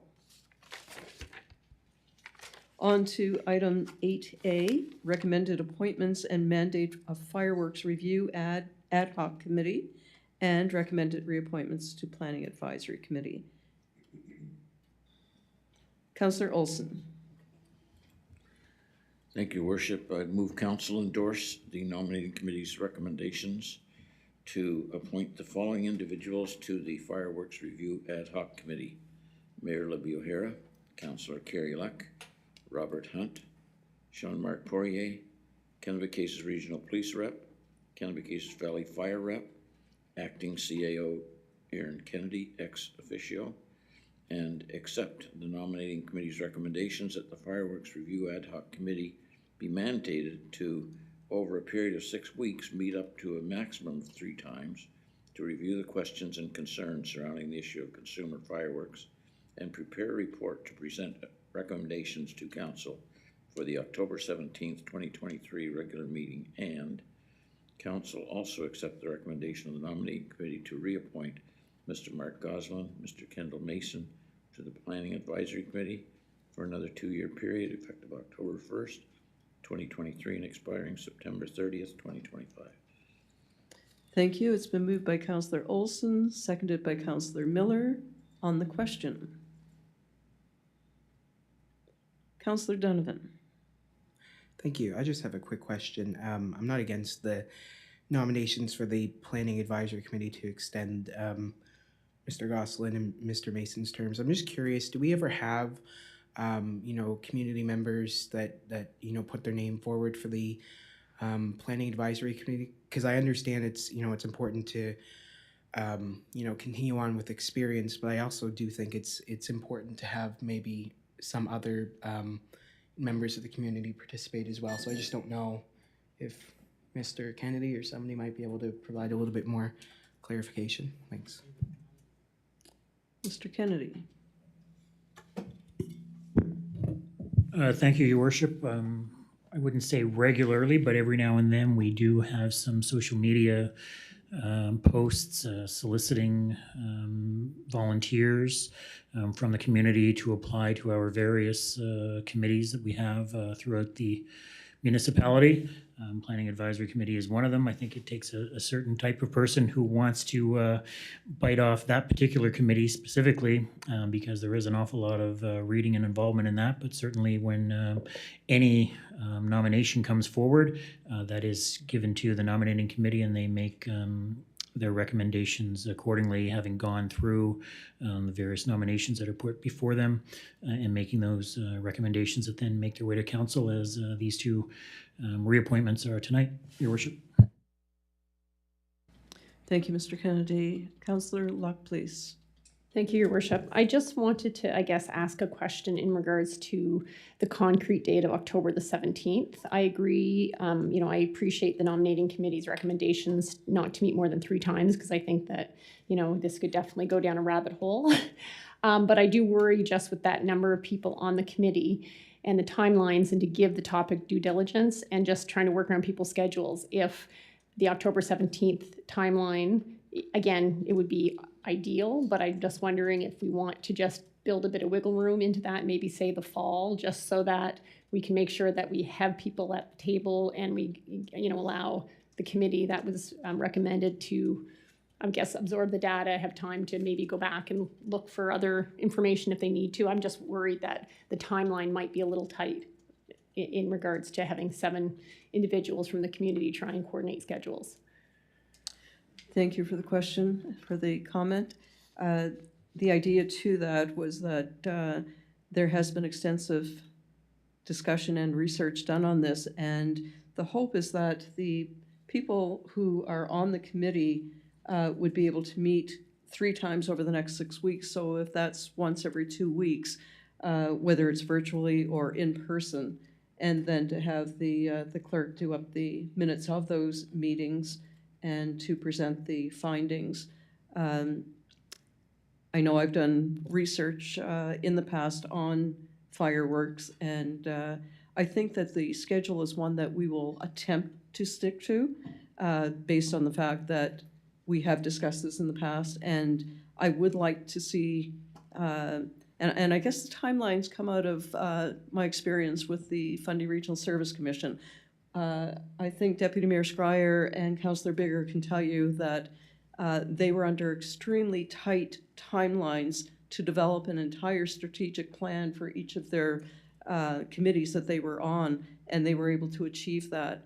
So I'm hoping that based on our past history of discussion with fireworks, that we too will be able to keep to that. So I'm going to stick to that, and if we need more time, if it comes to that, then we'll address that at that time.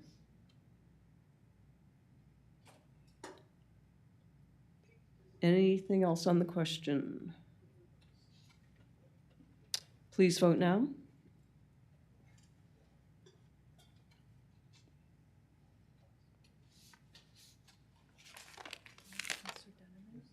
Councillor Donovan.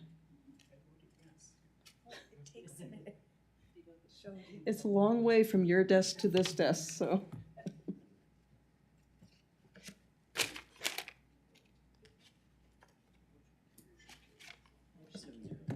Motion carried 7-0. Councillor Bigger, did you? Okay. Ratification 8B, ratification of email poll. Tender number 2023 TQ08-14, Old Coates Road and Hovey Road, emergency storm damage repairs. Councillor Bigger. Thank you, Your Worship. I move council ratify the, this is the email poll we're referring to, isn't it? That's correct. The council ratify the email poll conducted on August 23, 2023 to award the Drainage Improvement Phase 2 tender 2023 TQ08-14 to the low bidder, Steel Trucking Limited, for the bid price of $158,488.10 plus HST, Any additional capital funds required to complete the project tender is to be reassigned from the 2023 Capital Reserve Fund. Thank you. It's been moved by Councillor Bigger, seconded by Deputy Mayor Scryer. On the question.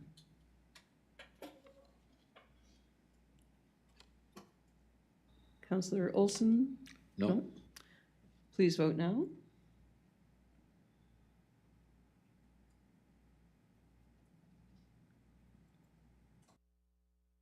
Motion carried 7-0. Item 9 is correspondence. We do not have any. Item 10, bylaws. Proposed bylaw number 011-2023, a bylaw of the municipality of Quispamsis respecting the undertaking of certain works as a local improvement on various streets in Quispamsis. Councillor Donovan. Whereas a notice has been published on the Town of Quispamsis website pursuant to Section 15.3 and 15.4 of the Local Governance Act, and whereas the proposed bylaw number 011-2023 received first and second reading at the August 15th, 2023 regular meeting. Now therefore be it resolved that third and final reading be given to proposed bylaw number 011-2023, a bylaw of the municipality of Quispamsis respecting the undertaking of certain works authorizing drainage work to be completed on the streets identified in Schedule A as a local improvement project. Thank you. It's been moved by Councillor Donovan, seconded by Councillor Olson. On the question, Deputy Mayor Scryer. Thank you, Your Worship. I just couldn't find Schedule A on my notes. So Attached to the bylaw. attached to the bylaw. Second page, Schedule A. Yeah, I did that one. We open that. It's on the next page. That's it. Oh, thank you. There's only one. Okay, thank you. Okay, thank you. On the question, it's been moved by Councillor Donovan, seconded by Councillor Olson. Seeing there are none, please vote now.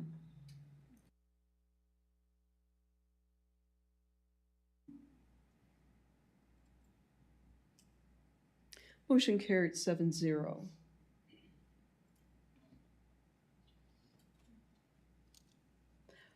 Item 8B, ratification of e-poll tender number 2023 T. Worship, item B.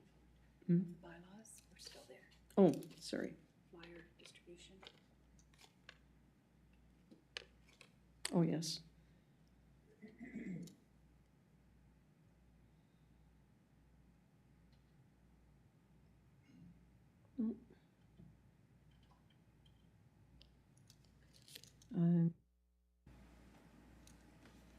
Item B. I think I am missing that. It's, Okay. Proposed bylaw number 064, a bylaw of the municipality of Quispamsis respecting flyer distribution within the town of Quispamsis. Councillor Donovan. Whereas a notice has been published on the Town of Quispamsis website pursuant to Section 15.3 and 15.4 of the Local Governance Act, and whereas the proposed bylaw number 064, a bylaw of the municipality of Quispamsis respecting flyer distribution within the Town of Quispamsis, received first reading at the July 18th regular meeting and second reading at the August 15th regular meeting. Now therefore be it resolved that third and final reading be given to proposed bylaw number 064, a bylaw of the municipality of Quispamsis respecting flyer distribution within the town of Quispamsis, allowing the owner or occupier of a residential property within the town to post a sign or notice on such property stating that they do not wish to receive flyers on their property, and also permitting distributors of flyers to only distribute flyers on a residential property in a mailbox, a mail slot, in a tube or other receptacle designated for this purpose, or on the doorstep. Thank you. It's been moved by Councillor Donovan, seconded by, I have no seconder. Counselor Bigger's light came on, seconded by Counselor Bigger. On the question, Counselor Donovan.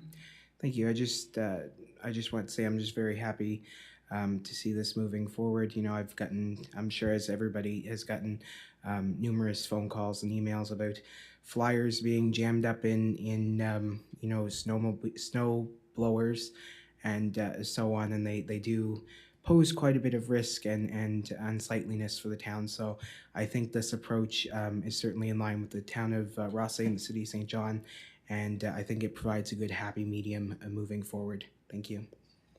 Thank you. On the question, please vote now.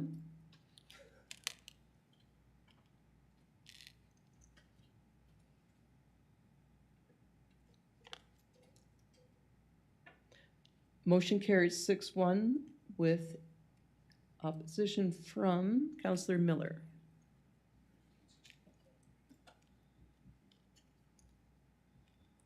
Item 11 is new business.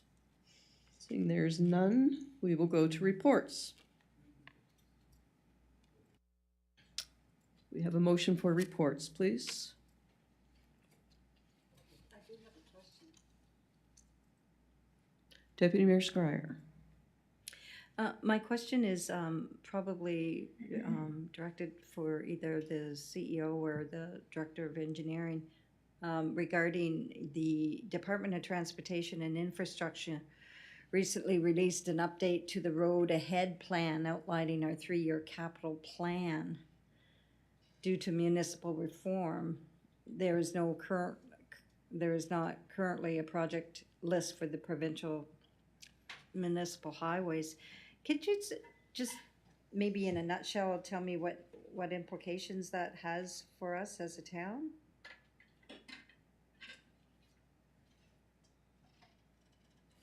Sure thing, Your Worship. If council will recall, at this time of year, the DTI asked municipalities for a list of their 5-year designated highway program, where we would identify any of those streets in the town that falls under the jurisdiction of DTI. For us, it specifically revolved around the Hampton Road, Route 100, the Palmer Brook Road, and the Gondola Point Arterial. Now, the Gondola Point Arterial is considered bypass kilometerage, so it really was only relevant when we looked to cost share those ramps that we put into the side streets. With the new restructuring, and what DTI did is then they produced a list of the 113 communities, and they said, okay, Quispamsis gets a grant of $200,000 for a project. Now with the restructuring, they don't have those streets broken down per community. So they're going back and saying, okay, now we have to restructure our designated highway program based on the new jurisdictions that have been created. And next year, being 24, we'll base the program on the requests of those new communities. So what they're saying now is if you want something for 2024, you have to make an application. Currently, in their designated highway program in Quispamsis in 2024, they've identified, our last notification was $450,000 for the Palmer Brook Road upgrades. If council recall, we got a notice last year to that effect. So because our boundaries haven't changed and the jurisdiction haven't changed, theoretically we should still fall into that jurisdiction. What we would be doing is updating our application to make sure that the value that they've assigned to it is appropriate with the changes in asphalt prices, things like that.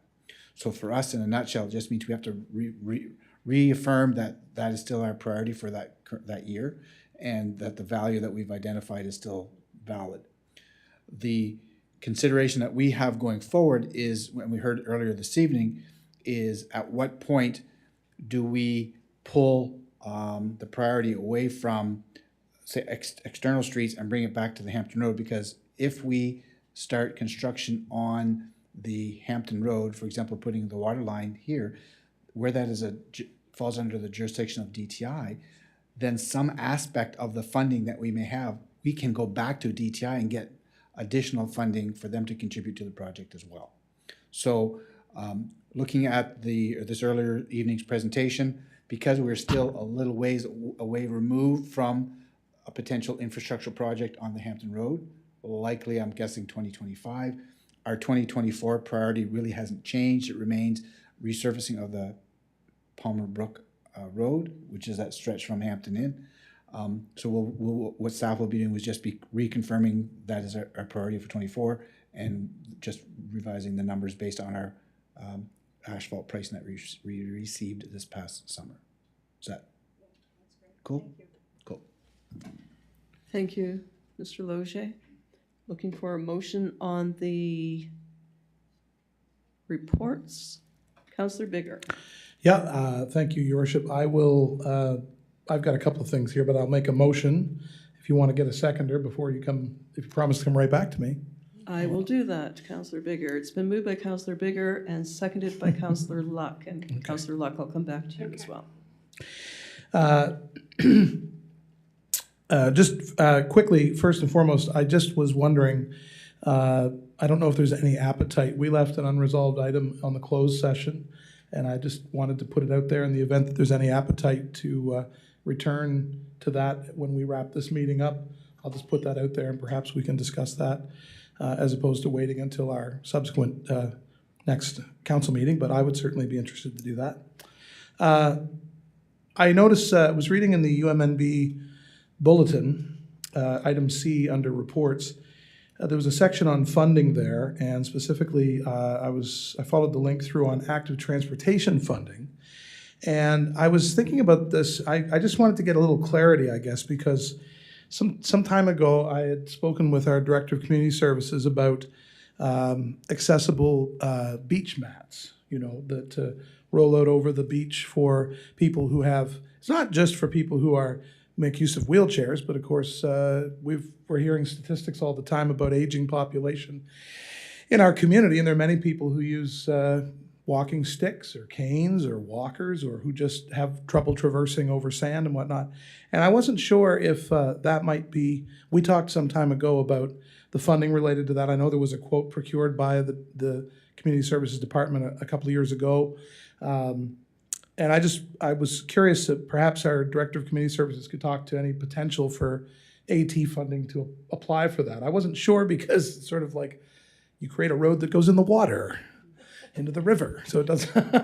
But in any case, I'm certainly eager to see that go forward. And I know that in the conversations I've had with Ms. Purton-Dixon, there's an appetite to see that come to pass as well. We were talking about the funding. And I think there was an American distributor only that was probably in Canadian funds, you're looking somewhere in the neighborhood of 7 or 10 grand or something like that. But anyhow, I just wanted to ask that question because I thought of it in the context of what I was reading here about active transportation funding. I had more than one or two, it was sort of half a dozen or so constituents who had approached me when I was campaigning about accessibility on beaches. So I know, and we do see it, of course, in other communities, as was reported to me by Ms. Purton-Dixon. So I'll just leave that question out there. Thank you.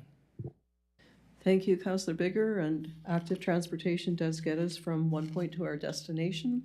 And, you know, perhaps that will be some consideration that the Director of Community Services might be able to research. Did you want to comment on that at this point, or would you rather? Sure. Just let me find your name here. Thank you, Your Worship. Yes, Councillor Bigger has requested information regarding the accessible beach mats, and we have done some research recently, and we'll be bringing that information forward during the budget process. We've also reached out to our counterparts with the provincial government about funding, so we have some opportunities lined up. We didn't have our portion of the funding for that project, so I'd like to bring that forward as part of the budget. And it's really more than just a mat. I think the important things to consider are parking, washrooms. You don't want to just put a mat down and then they can't use the washroom, or then you can't access the beach. So we had to get additional quotes from different companies to come and look at the paving and taking that out and putting in new paving that goes the whole way, and different ideas like that. So we had to really look at it from a wholesome perspective of accessibility, and that's what we did, and we have that information ready for the budget, and we will be bringing that forward at that time. Thank you very much for that. Certainly, one small idea certainly has a way of blossoming. Councillor Luck, please. Thank you, Your Worship. I wanted just to circle back around the question that Deputy Mayor Schreier had in terms of the letter from the Department of Transportation directed to Mr. Lozier in terms of Palmer Brook. It sounds like at some point down the road, we are going to be hopefully developing that section of the town. And I know in the past, residents have come with concerns around safety. And I mean, and I see it on a daily. It's very unsafe. There's so much traffic and speed, people trying to head into town in the mornings and head out of town, like right in that section of Palmer Brook where it hits the old highway. And I'm just wondering if there's any plans on looking, you know, if that is kind of on the docket for 2024. Is it just repaving, or are they going to be looking at other safety features at the same time in that area, since we've had concerns in the past raised? Thank you. Thank you, Councillor Luck. Your Worship, through you, DTI unfortunately looks at curb-to-curb projects, and so they essentially are looking at only resurfacing. If we want to go beyond them, then that is funding that the town would have to pony up on our own to top up whatever work is being done down there. So their correspondence to us was that it was strictly for resurfacing. We would be looking at it in our reconfiguration to see how much we can get out of them from a shouldering perspective and widening of the lanes. But it's with regards to safety, whether it's additional traffic lights or things of that nature, that's something that is beyond what they've proposed in the 24 program. Councillor Luck, any follow-up? I'm just wondering, especially, I guess, looking a little bit longer term, is there any opportunity, just because if we are thinking about developing that area, if anything is going to get less safe and more busy, because people are trying to, like, you know, the development is happening on the other side of the arterial now. So there's a huge number of people taking Hampton Road to Palmer Brook as it stands now. So, you know, we're seeing an increase in traffic, and I just worry that we might miss an opportunity to work with the government to say, you know what, it's great that you're resurfacing it, but at the same time, based on the needs of our community, and as we see us growing and as we know that we're going to be developing that area, we're going to be directing even more traffic down that street to get onto the highway. It is very treacherous in the morning, you know, and again, it's busier at times, but even at night, because again, people are pulled out halfway into the street, other people are trying to turn right, people are driving like 90 kilometers an hour. I'm surprised there's not more accidents, and I know we've had a few residents bring up that area as well. So anyway, I guess because we are developing that area, I just wonder if there'd be just, again, trying to be, you know, visionary and look ahead even further, knowing that it's not going to get any better, it's going to get worse. If there's an opportunity to go back to government now, or to look at, you know, kind of either is it a roundabout, or is it something to make that area safer for the long run, because we are going to be pushing more people that way as we continue to grow our town. So anyway, I just leave it there, but you know, it might be an opportunity to look at now. Yes, Your Worship. Through you again, you're using a couple of terms that aren't necessarily associated with the province, and visionary and looking forward, unfortunately. Any time that in the past that we've gone and asked for things of that nature, they look for a traffic warrant. And so far we have not met warrant, and that's what they base their actual investment on. We will definitely include in our updated requests that they do an update review of that particular intersection, for example, and see what can be done to address the concerns that have been brought forward by the residents. Unfortunately, they look at what's in front of them and don't go too far beyond that. And that's why, if you recall anything that we've done in the past, it's been at our initiative. Even something as simple as the roundabout, it was initiated by us saying, okay, we want to contribute to it, or the turning lanes on the arterial saying we want to contribute to it. So we'll make the request as part of the review and the update. I don't hold out much hope that they're going to bump up their contribution or look forward as we hope they would, but we'll make that request definitely, Your Worship. Thank you. Councillor Olson. Thank you, Your Worship. I'd just like to bring to everyone's attention the Fundy Regional Service Commission August 24th meeting to do with the 2024 budget. Yes, on that, Councillor Olson, on the 19th of October, Phil Willett is coming in to speak to the budget, and he and I can address that at that time, unless you have a specific concern. Well, I thought that they're looking for input, and I thought that the October 11th was the date mentioned. September 19th, I'm sorry, yes, I said October. Okay, September 19th, okay. Yeah, that's better. But I mean, it's really scary. They're projecting 80 meetings in 2024. And in the members' fees for 2024, St. John, because of the negotiation through Envision and that, their 2024 fee remains the same, which impacts their cost in 2024 going down $150,000, actually $149,361. The rural district, Fundy Rural District increases by 23,140. Town of Grand Bay increases 10,341. Hampton increases 4,415. Quispamsis increases 33,716. Town of Rothsay is reduced 12,831, and Fundy St. Martin's increased by 1623. The 2023 budget year saw the introduction of 6 mandated services for the Regional Service Commission, and in 2024, the addition of social mandate covering homelessness, poverty reduction, mental health, and I'll tell you, it's just scary. I mean, I could highlight 15 or 20 items in this 58-page document that is just mind-boggling, and I'll look forward to addressing them with Mr. Roulette on the 19th of September. But I don't think it's something that we should look at very lightly. It's a game changer, and it's only going to get worse. Thank you, Councillor Olson. It is a game changer. It is mandated through the province of New Brunswick. It's been legislated that we take on these extra mandates through the Fundy Regional Service Commission.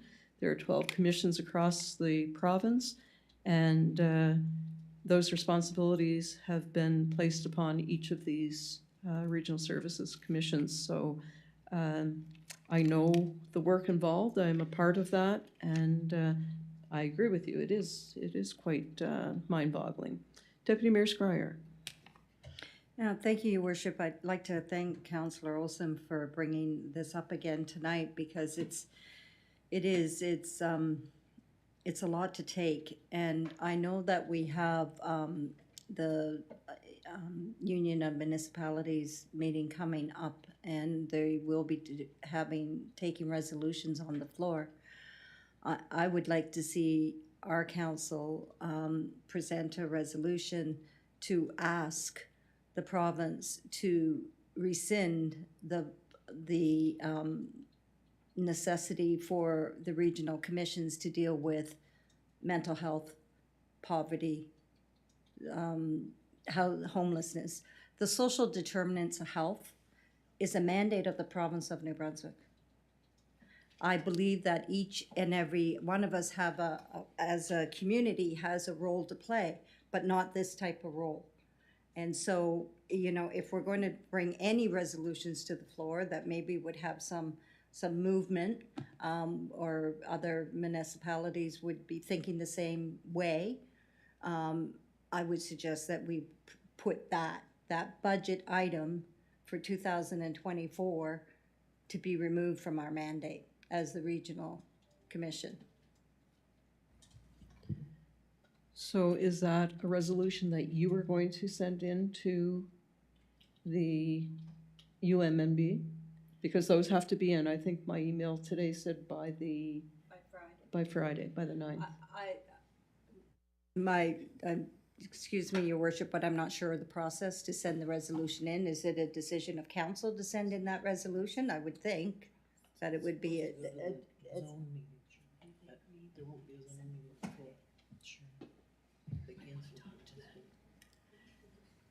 I think So- Mr. Kennedy'd like to speak to it.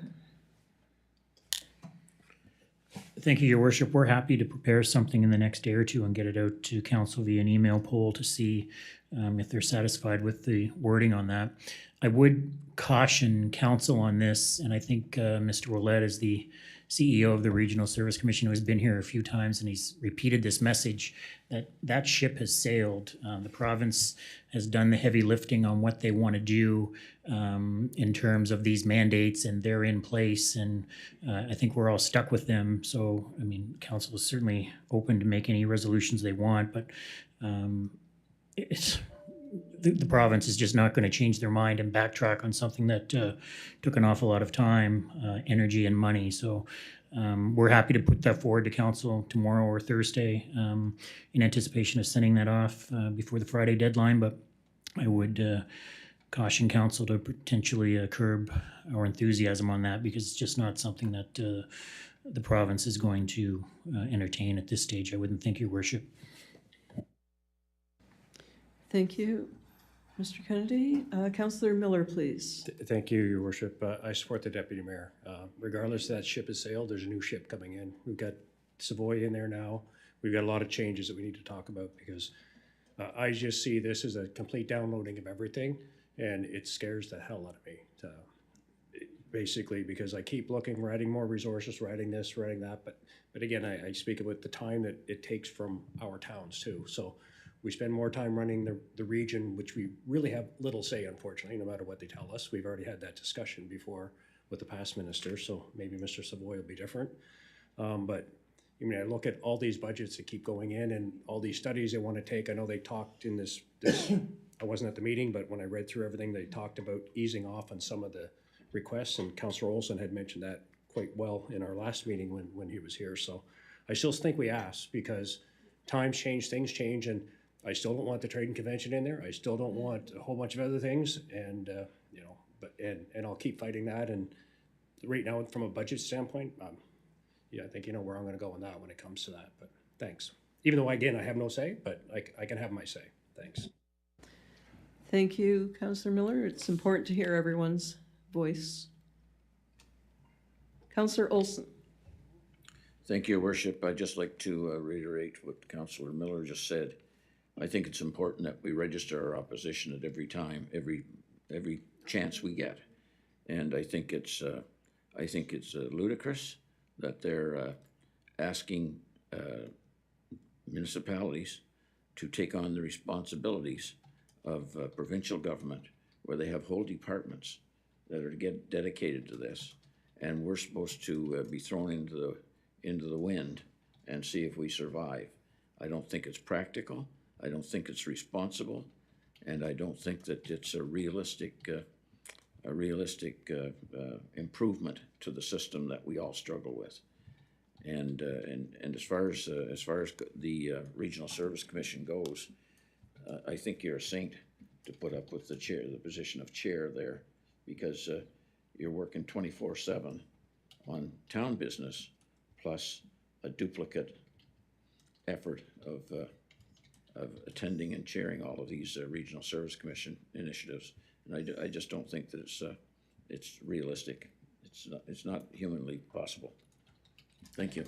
Thank you. Thank you for your kind words. And again, the representatives on the Regional Service Commission typically are mayors, and that's what brought me to that position. And then I was elected to be chair of that commission.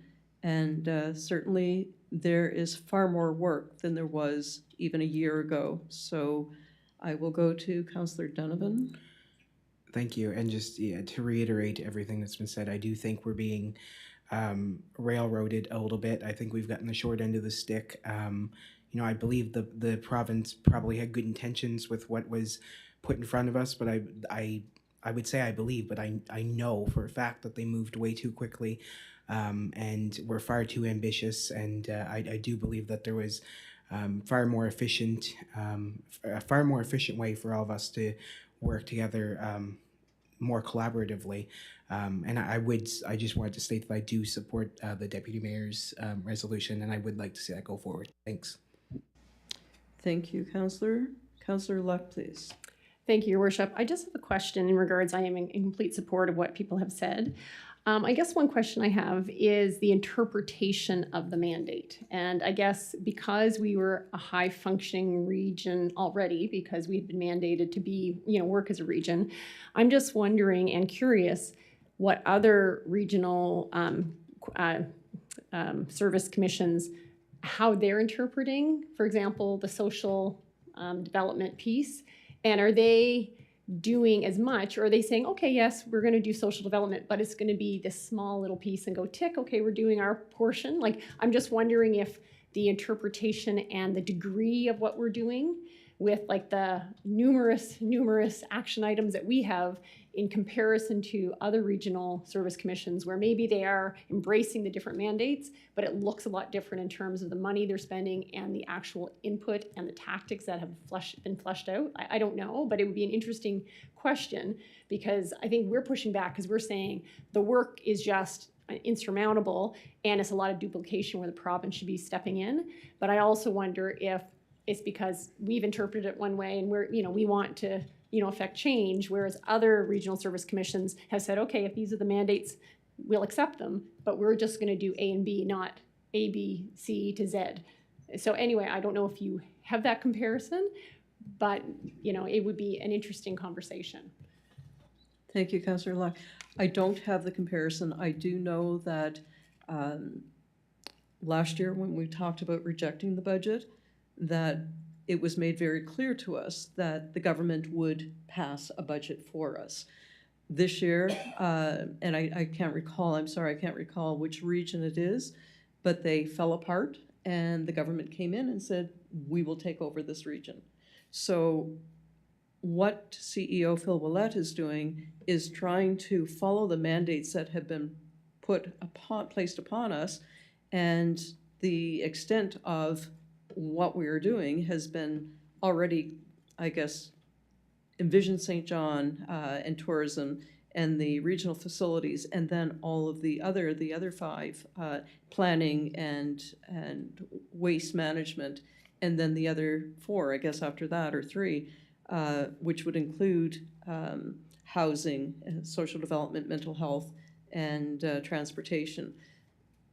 So we were given those as a mandate. We were told, make this work within your region. So that's what Mr. Willett is doing, and we as the mayors and the elected on the Fundy Regional Service Commission are overseeing that and giving direction and certainly looking at the budget. And I know Mayor Grant of Rosse is the chair of the Regional Facilities Commission, and I know she and I had a discussion that they are holding tight to moving forward, doing what we have to do, but making sure that if there's anything that we can taper and still get the work done, whether it's operations or in capital, then that's her goal, or our goal. So as far as comparing to other regions, no, I've heard that other regions are struggling. I've heard that they don't want to do it, do what the mandate says. But I know that the results of that will mean that the province will come in and do the work for them, or assign people to do the work for them. So Deputy Mayor has a question, I guess. We have a motion on the table first, moved by Councillor Bigger and seconded by Councillor Luck. And that is that reports be received and filed, correct? That's true, but you might want to, this would be a report. Yeah. Deputy Mayor I asked Shire. on the question. Yes. Yes. Put this motion So, first. so we want to clear this motion first, though? Yes. Yes. The one Deputy Mayor Shire's. Oh, Because okay. this is a report, right? I asked the question. This would be dealt with first. Okay. Before the receive and file. I did draft it under. Okay. There you go. That staff be directed to prepare a resolution for submission to UMNB once approved by council via email poll within the next day or so, requesting that the province remove the RSC's social development health mandate and request from the province that this budget for this mandate be removed from the RSC's 2024 budget process. Are you okay with that? It's for the, yeah. Those to be removed from the budget process. It's been moved by Deputy Mayor Squire, seconded by Councillor Donovan on the question. Councillor Donovan. On the question, please vote now.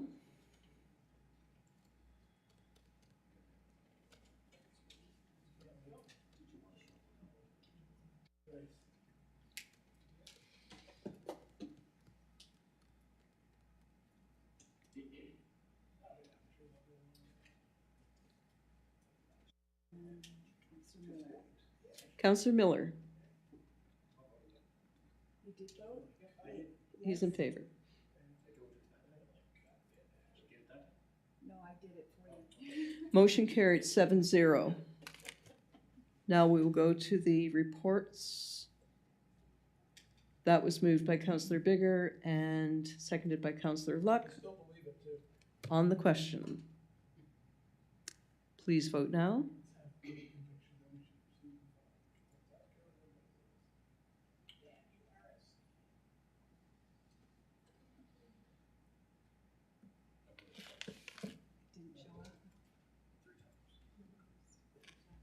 Motion carried 7-0. Business arising from Committee of the Whole for open, there was none.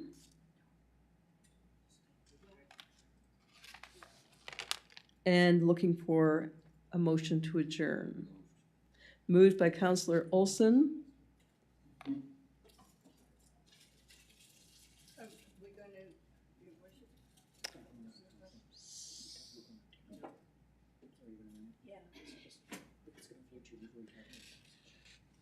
Seconded by Councillor Miller on the question.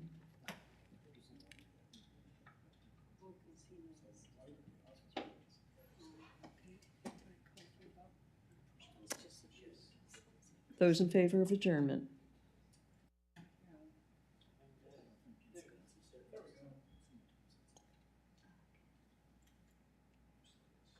Motion carried 7-0. Safe travels home, everyone. Enjoy the rest of your week. I hope you find joy in your evening.